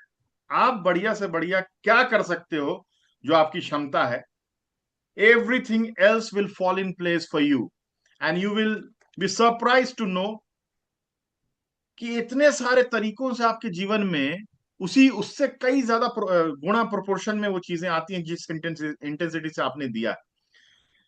एक कहानी मैं आपको ये बता बात रहा हूं, if I have your permission. है सर। बात करीबन 2000 या 1998 ईस्वी की है, ठीक है, 1998 के आसपास की ये बात। उस समय एक स्कूल में एक बहुत ही ब्राइट स्टूडेंट पढ़ती थी, जो अपने गांव की पहली लड़की थी जो किसी सीबीएसई स्कूल से पढ़ रही थी। और उस गांव की पहली लड़की थी जो उतनी उम्र होने के बाद भी पढ़ाई कर रही थी, क्योंकि उसके पहले ही लड़कियों की शादी हो जाया करती थी, या फिर ये निश्चित हो जाता था कि उसकी शादी कहाँ होने वाली। उस स्कूल में उसी साल जो बायोलॉजी के टीचर थे उनका तबादला हो जाता है। बहुत अच्छे टीचर थे। उस बच्ची की ये उम्मीद थी कि अगर बस बायो उसका बढ़िया चला गया तो केमिस्ट्री फिजिक्स पे उसकी अच्छी पकड़ है, वो स्कूल टॉप तो कर ही सकती है, रीजन भी टॉप कर सकती है, हो सकता है नेशनल लेवल पे भी उसका नाम आ जाए, जिससे कि उसके फादर उसकी शादी ना करवाएं, और जहां तक उसकी पढ़ने की इच्छा है वो वहां तक पढ़ सके। उस स्कूल से उसी साल उसके एक गुरु का ट्रांसफर दूसरे स्कूल में हो गया था। उस बच्ची ने एक लेटर लिखी अपने उन गुरु को कि सर, बायो के सर का ट्रांसफर हो गया है। मेरा एक सपना था कि मैं अपने गांव की पहली ऐसी लड़की बनूं जो स्कूल टॉप कर सके, रीजन टॉप कर सके, लेकिन लगता है वो सपना पूरा नहीं होगा। मेरे तमाम कोशिशों के बावजूद मैं ठीक से पढ़ाई कर तो रही हूं, लेकिन मुझे ग्रास्पिंग नहीं हो पा रही है, मेरा कुछ ना कुछ छूट जा रहा है। उस समय चिट्ठी ही चलती थी, व्हाट्सएप व्हाट्सएप था नहीं, मैसेज वैसेज हो नहीं सकती थी। तो चिट्ठी जो है पहुंची, और चिट्ठी पहुंचने में भी देर लग गई, क्योंकि उस समय में वहां पर कुछ हड़ताल उड़ताल की सिचुएशन थी डाकघर में। तो बहुत दिनों के बाद चिट्ठी पहुंची। बोर्ड के एग्जाम में सिर्फ 1.5-2 महीने का समय बचा हुआ था। बच्ची अपने ढंग से प्रयास कर रही थी कि बायो की अच्छी ग्रास्प हो जाए तो तीनों सब्जेक्ट को अच्छे से नेल कर सकती है। जब उन गुरु के पास में वो लेटर पहुंची, उसमें उन्होंने पढ़ा कि वो लड़की, उसका नाम नीभा था, वो कह रही थी कि सर, मेरे जीवन की सबसे बड़ी डिफीट हो जाएगी अगर मैं इस एग्जाम को टॉप नहीं करती हूँ, क्योंकि बहुत सारे लोग हैं जो इंतजार कर रहे हैं कि मैं इस बार टॉप ना करूं और मेरी भी शादी उन लोगों लड़कियों की तरह हो जाए जिनकी शादियां ऑलरेडी हो चुकी हैं। उनको बस मेरे से एक चिढ़ है, ये लड़की पढ़ कैसे रही है, आगे बढ़ने का सपना क्यों देख रही है। मैं इस सपने को हारता हुआ नहीं देख पा रही हूँ सर, क्या आप मेरी मदद करेंगे?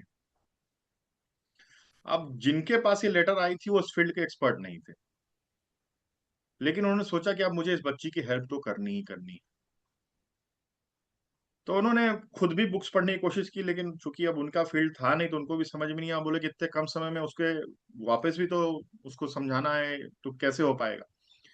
तो उन्होंने उस स्कूल में जो बायो के टीचर थे उनसे मदद मांगी और बोले कि सर, आपका नोट्स जो है मैं पढ़ना चाहता हूँ, एक बच्चे की मदद करना चाहता हूँ, क्या आप अपना नोट्स मुझे कुछ दिनों के लिए देंगे?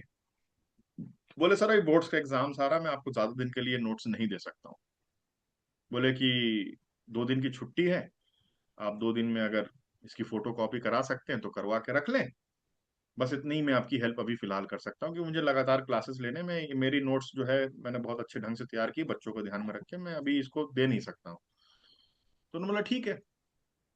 फोटो कॉपी कराने के लिए जब वो पहुंचे छोटे से गांव में, क्योंकि फोटो कॉपी भी उसमें रेयरली अच्छी क्वालिटी की होती थी, और होती भी थी तो बहुत कालापन आ जाता था उसके अंदर में। उन्होंने निकाल के भी देखी तो बिल्कुल दिखने में आ नहीं रहा था प्रॉपर, और कॉस्ट भी अच्छे वाले फोटो कॉपी की ज्यादा हो रही थी। तो उनको लगा अब कैसे मदद की जाए। तो उन्होंने वो इतना बड़ा नोटबुक था, उसको उन्होंने एज इट इज जो है अपनी राइटिंग में लिखना शुरू कर दिया। और जैसे अमोल भाई भी बता रहे थे ना कि पूरे दिन तक जो है काम करते थे, चेंज भी नहीं करते थे क्या पहना है नहीं पहना है। वो भी ऐसे ही मूड में आ गए कि अब मुझे बच्ची की मदद करनी है तो करनी है, लेके बैठे। और बीच बीच में थोड़ा सा बायो ब्रेक्स ले लेके 2 दिन तक लगातार उनके हाथ फूल गए, लेकिन लिखना नहीं छोड़ा, पूरा उन्होंने कंप्लीट किया। अब सोचा कि इसको डाक से भेजा जाए, लेकिन डाक की हड़ताल चल रही थी। डाक की हड़ताल तो चली रही थी, साथ में उस समय कुछ स्टूडेंट्स का मूवमेंट वूवमेंट हुआ, तो फिर बसें जला दी गई थी, ट्रेन का रास्ता अवरुद्ध कर दिया गया था, पटरियां उखाड़ दी गई थी। ये सब समस्याएं एक साथ जब आती हैं, सारी एक साथ ही आती हैं। अब वो कैसे पहुंचे? उन्होंने नोट्स तो तैयार कर लिए थे। तो उन्होंने क्या किया, उनकी एक साइकिल थी, साइकिल उठाई और साइकिल लेकर नोट्स पहुंचाने के लिए चल दी। करीबन 120 किलोमीटर तक छोटे छोटे ब्रेक्स लिए, और सेम डे साइकिल चलाते चलाते चलाते वहां पे पहुंच गए। उनको नोट्स दिया, बोला कि ये मेरे स्कूल के टॉप फैकल्टी हैं, और इनका नोट्स अगर तुम पूरा अच्छे से पढ़ लेती हो इन 1.5 महीनों में, तो तुमको कहीं से भी मार्क्स नहीं कटेंगे, ये मेरा भरोसा है, क्योंकि मैं उनको जानता हूँ, बहुत अच्छे टीचर हैं, इनके नोट्स को बस तुम पढ़ डालो। वो पढ़ने लगे, और परिणाम जब आता है तो लड़की ना सिर्फ विद्यालय टॉप करती है, पूरा रीजन टॉप करती है, बल्कि सीबीएसई की नेशनल मेरिट लिस्ट में भी नाम था। उनकी शादी नहीं हुई उस समय इसी वजह से। वो कोरिया में जाकर किसी बड़ी कंपनी में जीएम के पोस्ट पे भी काम कर रही हैं। ठीक है, अपने गांव की पहली लड़की जो गांव की दहलीज से निकलकर देश की दहलीज को लांग कर दूसरे देश में किसी कंपनी को, मल्टीनेशनल कंपनी को जीएम के पोस्ट पर सुशोभित हैं वो, ठीक है। तो आप देखिए, आपकी एक्सपर्टीज उस फील्ड में नहीं है, लेकिन आपका इंटेंशन राइटली प्लेस्ड है कि I have to give my best to help, I have to give my best to provide this solution in my capacity. बस इतनी सी इंटेंशन सही प्लेस्ड है आपकी। आप फील्ड के एक्सपर्ट हैं, नहीं हैं, कम हैं, ज्यादा हैं, उन सभी चीजों से ज्यादा मैटर करता है आपका इंटेंशन टू सर्व। मैं ये कहानी आपको क्यों इतने कीनली समझा पा रहा हूं, सिखा पा रहा हूं या बता पा रहा हूं, वो इसलिए क्योंकि ये मेरे घर की कहानी है। ये मेरे फादर थे जो साइकिल चला के उनके पास में पहुंचे थे। और आपको मैं बताऊं, उनको बिजनेस करना आता नहीं, एबीसीडी बिजनेस की नहीं आती है। जब उनके खुद के बच्चे को जापान जाना था पढ़ने के लिए, तो उनके पास में एक मुश्त उतने पैसे नहीं थे कि उसको दे सके जिससे कि वो जापान जा सके। और मैं भी उस समय पढ़ाई कर रहा था, मेरी भी उतनी क्षमता नहीं थी। लेकिन जिस दिन उनके इस तरह के ऐसे कई सारे बच्चे हैं जिनके ऊपर, उनके ऊपर में कंप्लीट जो है ना एक फिल्म बनाई जा सकती है, उन सभी ने स्टेप अप किया, बोला कि sir you don't worry, he will go and he will definitely study over there, you don't worry. सभी ने बिना उनको बताए हुए एक फंड जो है जनरेट किया, और उनको पता भी नहीं चलने दिया, और उस तक पैसा भी पहुंचवा दिया। बोला कि अब तुम जो है अप्लाई करो, ये डिपॉजिट करवा दो, बैंक स्टेटमेंट दिखा दो, अब तुम पढ़ाई करने जाओ, ठीक है। वो बच्चा फुकुओका यूनिवर्सिटी जापान में 7 साल पढ़ा, जिसको ना अंग्रेजी आती थी ठीक से, ना हिंदी आती थी। बस ये यकीन था कि जापान का एक अच्छा, जापानीज लैंग्वेज का एक अच्छा स्टूडेंट बन सकता है। 7 साल तक रगड़ के उसने फुकुओका यूनिवर्सिटी से पढ़ाई करी। और माइक्रो मोटर्स बनाने वाली एक कंपनी है सर, जो कि फार्मूला 1 कार्स के लिए भी जो है माइक्रो मोटर्स बनाती थी, उस कंपनी में उसका पहला जॉब लगा था। और वहां से अभी वापस वो हिंदुस्तान आया है, और अभी टोयोटा की जो इंडस्ट्रियल पार्क बनाने वाली जो कंपनी है, टोयोटा की एक सब्सिडरी है, उसके लिए वो अभी काम कर रहा है हिंदुस्तान में, ठीक है। तो मेरे कहानी सुनाने का उद्देश्य सिर्फ इतना सा है, आप अपने फील्ड के एक्सपर्ट ना भी हो, लेकिन आपके अंदर में इंटेंशन इतना बढ़िया जबरदस्त है कि I have to serve to the best of my ability, I will not let any circumstance come in my way that will tell me that you are not enough. You keep on persisting with a belief that I am not going to leave any stone unturned to make the most of my potential to help other। बस इतना भी आपके अंदर में है तो चीजें अपने आप आपकी लाइफ में अलाइंड होनी शुरू हो जाती हैं, मैजिक हो जाता है। तो इस शिद्दत में, इस इंटेंसिटी में, कोई देखे या ना देखे, कमी मत आने दीजिए। दूसरों के सामने में अच्छा व्यवहार करना आसान है, जब आपको तारीफ मिलती है आपका काम करना आसान है।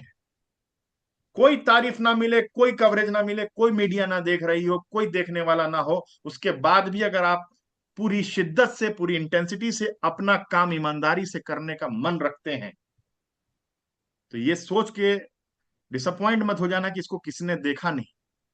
सब ऊपर वाला देख रहा है। सारी चीजें आपकी कल्पनाओं से भी ज्यादा आपकी जिंदगी में हो सकती हैं। बस अपना प्रयास 100% से कम मत होने देना, अपने आप होगा मैजिक, कोई नहीं रोक सकता। मैं आज के सेशन में हाईलाइट आपको यही बोलूंगा, कोई आपको देखे या ना देखे, लेकिन जो आप बेस्ट कर सकते हैं वो करना मत छोड़ना, वो करना मत छोड़ना। सब कुछ होता है। चलिए, आज विवेक जी कान में पूरा हेडफोन लगा के सुन रहे हैं, सर और विवेक जी कुछ बोल रहे थे, विवेक जी को बोलने दीजिए। हाँ बोले सर, बोले सर। हाँ विवेक सर बोलिए सर। सर आवाज आ रही है मेरी? हाँ आ बिल्कुल रही है बिल्कुल सर। आ रही है सर, बिल्कुल सुन रहे हैं सभी आपको। दोस्तों को बहुत बहुत थैंक यू सो मच। आज की सेशन काफी काबिल तारीफ है। और गौरव सर के फादर के बारे में सुन करके उनको प्रणाम करता हूँ, चरण स्पर्श करता हूँ। बहुत लाजवाब आप पिता के पुत्र हैं। बहुत अच्छा लग रहा है ये सुन करके। मैंने आपको अपना पता भेज दिया है, किताब जरूर भेज दीजिएगा। ठीक है सर, ठीक है, बिल्कुल जरूर भेज देंगे आपको किताब। जी हर्षु जी।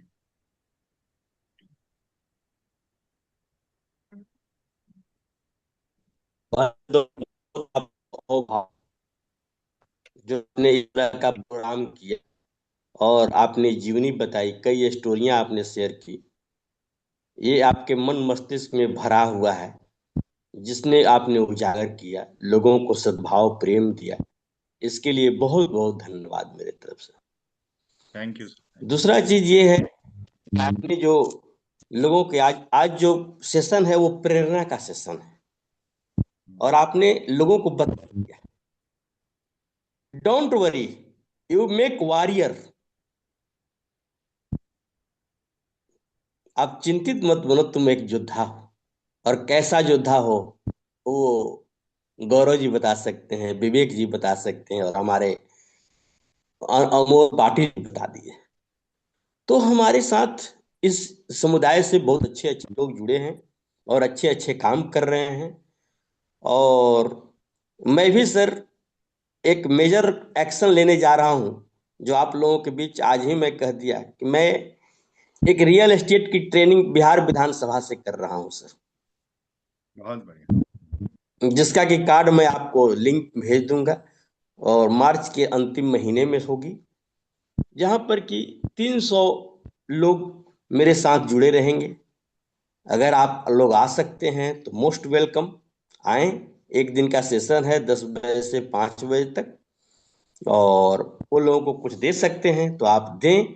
और करीब कुछ बिल्डर्स, प्रॉपर्टी डेवलपर, कई लोग हैं जो इस लाइन से जुड़े हुए हैं, और उसकी शुरुआत मैं करने जा रहा हूँ। मैं 3 सिटी में कर रहा हूँ सर। पहला सिटी पटना है, दूसरा सिटी लखनऊ है, और तीसरा सिटी बेंगलोर है सर। वाह, बहुत बढ़िया, more power to you sir. एक बात और बताऊं, मैं आपके चाहता चेहरे पे और ज्यादा जो है मतलब पावर आ गया है, चमक आ गई है। क्या कर रहे हैं आजकल आप? मैं तो कोई क्रीम भी नहीं लगा रहा हूँ आजकल। आप ही जो नेचुरल एकदम ग्लो हो रहा है चेहरा आपका। और इधर बहुत बढ़िया। पास आज मैंने आया है, आज इनके घर, उस देखिए उनके घर पर मैं ठहरा हुआ हूँ, उनके गेस्ट रूम में मैं ठहरा हुआ हूँ, है ना। इनके और अभी 2 दिन रहूंगा। है ना। इनके यहाँ पे? परमानंद जी झारखंडरमा वाले। अच्छा अच्छा अच्छा अच्छा अच्छा अच्छा अच्छा, हाँ। मैंने फुल डे इन्हीं के साथ रहा। जी। कैलाश जी भी मेरे साथ थे। सभी लोग, हम लोग मीटिंग लिया, देखा, सुनाया, समझा। इनकी जो समस्याएं थी उनको मैंने शेयर किया, और उसका निदान मैंने बताते चला। और कल का जो है मुझे रांची जाना है। मैं और परमानंद जी साथ में रांची जाएंगे, और पुनः कल रात्रि में यहाँ आएंगे, फिर रात्रि विश्राम होगी, और पुनः मैं परसों दिन यहाँ से पटना के लिए रवाना होऊंगा सर। मैं बहुत आपका बढ़िया। जो मैंने सुना, यहाँ यहीं से सुन रहे हैं, और कुछ जज्बा है मुझे भी है करने की सर, इसीलिए मैं कर रहा हूं। और शिद्दत से मैं करता हूं, मैं कोई भी काम करता हूं तो शिद्दत से करता नहीं वो हूं। तो है, बात सही है। मैंने देखा एक दिन सेशन का लिंक आपको नहीं मिला, तो उसमें भी आपको लगा कि भाई आज सेशन का लिंक समय से क्यों नहीं आया। I am so very grateful, I am so very fortunate कि I have people like you in this community. वो इस चीज की इंपॉर्टेंस समझते हैं कि भैया इस तरह का ग्रुप क्या असर रखता है अपनी जिंदगी में, और आप जैसे लोगों की वजह से वैल्यू है sir. Thank you very much. Thank you sir, thank ji Manoj ji. Sir मैं बोलना चाह रहा हूँ। जी सर, परमानंद जी बोले सर। गौरव सर आप कहाँ कहाँ से हैं आप? सर हम पटना के रहने वाले हैं। बेसिकली हमारा जन्म जो है पटना में हुआ, लेकिन हमारी जो मतलब पुश्तैनी जगह है, वो अमराइन नवादा है माता जी की, और देव मार्कंडे करके एक जगह है रोहतास जिले में सर, वहां से है सर। नवादा कहाँ? अमराइन नवादा करके माता जी का जो गांव है अमराइन नवादा है, और पिताजी का गांव देव मार्कंडे, जगदीशपुर के नवादा पास तो में है, आपका रोहतास जिले। नवादा जिला, नवादा जिला। नहीं नहीं सर, आरा में ही है, अमराइन नवादा। ओ, अमराइन नवादा। ठीक। जी और अभी आप इंदौर में है ना? जी जी, इंदौर में है। तो bank of India. Right sir, right sir. Bank of India से तो मेरा पुराना नाता रिश्ता है भाई। जी जी जी, आपने बताया था मुझे कि और आप वहाँ के अभी भी। डायमंड कस्टमर हैं। हाँ, वहाँ का कस्टमर है। अभी तो तुरंत मशीन भी लिया हूँ उससे। जी जी जी। हाँ। वो आपका चीफ मैनेजर हैं, एक हम्म। संदीप कुमार। जी तो मेरा बहुत अच्छा ये है। और हम लोग इंटरेस्ट ऑफ रेट के लिए लड़ जाते हैं कि नहीं भाई, हमको 50 पैसा 1 रुपया जो भी कम करना है, कम करना है, हमको देना ना है, चुकाना ना है जी। ना। तो इसलिए चलिए, लड़ते हैं। आप लोग के लिए ऊपर वाले लेवल तक पिच भी किया जाता है, बिल्कुल सही हाँ कह रहे हैं हाँ, आप। भैया हम लोग अप्रूवल मंगवाते हैं पहले। हम्म। तभी होता है। अगर न कम देगा तो दूसरा को देने के लिए बैठा हुआ है। बिल्कुल बिल्कुल सर, बिल्कुल सर। पिछला बार मशीन लेना तो एक्सिस बैंक दे दिए। बिल्कुल देगा ना, अच्छे सिविल स्कोर वाले कस्टमर को हर कोई अपने साथ जोड़ना चाहता है। Thank you sir. जी, मनोज जी बोले। हाँ सर, आज का ये जो सेशन हुआ है ना, तो अब इससे ना मतलब मेरे को ऐसा समझ में आ रहा है कि यार हमें बातचीत करना है, फिर सेल्स के लिए बात करना है, तो कड़ियाँ कैसे कैसे जोड़ के रखनी है। पहले बिखरे हुए रहते हैं कि बस डील आ रही है वो देखना है, और ये चीज मतलब एबीसीडी पता है नहीं। हमको लगता है कि यार हम तो एक्सपर्ट है तो सब करे जा रहे हैं, बट ये चीजें आ रही है तो इससे बिल्कुल समझने में आसानी होती है। और प्रैक्टिस करते जा रहे हैं तो पहले मतलब कि एबीसीडी पढ़ेंगे, फिर सेंटेंस पढ़ना सीखेंगे, फिर आगे तो ये स्टेप बाय स्टेप चल रहा है। तो ये इसमें मजा आ रहा है। और आज का ये जो सेशन रहा है ये पास वाला, ये तो समझ में आ गया। तो हर किसी के लिए मतलब इमीडिएट लर्निंग है। अभी से बात करना स्टार्ट कर दे, घर फैमिली मेंबर से ही शुरू कर सकते हैं आगे। और 24 घंटे बिल्कुल। नॉन स्टॉप चलने वाली प्रोसेस है ये, अगर देखिए, हम फॉलो अपने करें। फील्ड के डॉक्टर बन जाइए साहब। हाँ क्वेश्चन जितना ज्यादा पूछेंगे, जी। आपको बोलना कम है, सुनना ज्यादा है। ठीक है, 20% स्पीकिंग, 80% लिसनिंग। और उन्हीं लिसनिंग के दरमियान में आपको उसके सारे पेन पॉइंट्स, उसकी इच्छाएं, उसके एम्बिशंस, सब कुछ आपको उसकी जुबानी जब सुनने को मिलेंगे, तो फिर आप जो भी कुछ कहेंगे उससे, वो उसके लिए ज्यादा रिलेटेबल हो, क्योंकि ये उसकी अंतर्मन की आवाज है ना। और आप उसको फिर से एक मौका दे रहे हो, फिर से आप उसको दोहरा रहे हो, तो उसको लग रहा है कि उसका पॉइंट ऑफ व्यू, उसकी इज्जत की जा रही है, हाँ उसका रिस्पेक्ट किया जा रहा है, उसको बिल्कुल एक्नॉलेज बिल्कुल। किया जा रहा है। The more you acknowledge the other party, he will think like that he is at the right place at the right time. उसके बाद बस आपको उसको नजेस देने हैं, वो खुद अपना हाँ। निर्णय लेगा, यस। और उसको लगेगा कि ये निर्णय मेरा बिल्कुल सही है, मुझे तो बस इसका जस्टिफिकेशन मिल गया इनके शब्दों के माध्यम से। जब बिल्कुल। भी किसी कस्टमर को, क्लाइंट को उसका डिसीजन खुद लेने में आप उसकी बस मदद करते हैं, मदद। आप सोल्यूशन नहीं देते हैं, आप प्रीच नहीं करते हैं, आप उसको खुद ब खुद आइडेंटिफाई करने में कि ये मेरी जरूरत की चीज है, यही मुझे चाहिए, ये स्लोली सटल तरीके से उसको एहसास करवा पाते हैं आप, तो आपका काम वही हो जाता बिल्कुल। है ना। फिर आपको कहना होता है उससे कि सर, चेक से पेमेंट करेंगे या फिर बारकोड दूं आप, है ना। गजब। चलिए सर, बहुत बहुत धन्यवाद आपका। और कल कोशिश कीजिएगा समय पे आए, कल एक बहुत पावरफुल और सेशन होने वाला है, जिसमें पहले मिनट से जो है मैं सोच रहा हूँ कि वैल्यू शेयर की जाए। एक साथ आते हैं तो फिर कुछ छूटता नहीं है, और हम लोग मतलब ज्यादा कुछ सीख पाएंगे, है ना। चलिए, आज भी 10:50 हो गया, मैं सोचा था 10:15 तक कंक्लूड हो जाएगा। मेरी बेटी ने मैं कहा था कि पापा 10, 15, 20 तक बंद कर दिया करो, मेरे से भी बात करना है। नहीं वो सर, आप कल लोग से को भी बिल्कुल सुनती 10। है। हाँ, है कल ना? कल से सर बिल्कुल 10-15, 10-20 तक के, हाँ बिल्कुल कर, ये जरूरी तो है वो सर। वो आप लोगों को भी सुनती है, अभी वो उसने भी ज्वाइन किया था अपने बराबर। मम्मी के इससे, और देखते रहती है वो कौन अंकल कैसा बोल रहे हैं, क्या बोल रहे हैं, और मेरे से डिस्कस भी करती है वो। चलिए, thank you very much once again. Hope I could add some value today, और कल भी हम लोग मिलेंगे और बहुत सारी लर्निंग्स और शेयरिंग्स जो है होंगी। Thank you very much Amol ji, Vivek ji, शुभ हर्षु रात्रि जी, सभी को। Parmanand ji, Manoj ji, doctor Ketan, thank you Sanjay sir, भाई, थैंक यू। बहुत बहुत गुड धन्यवाद night, sir. More power to all. Thank you. अभी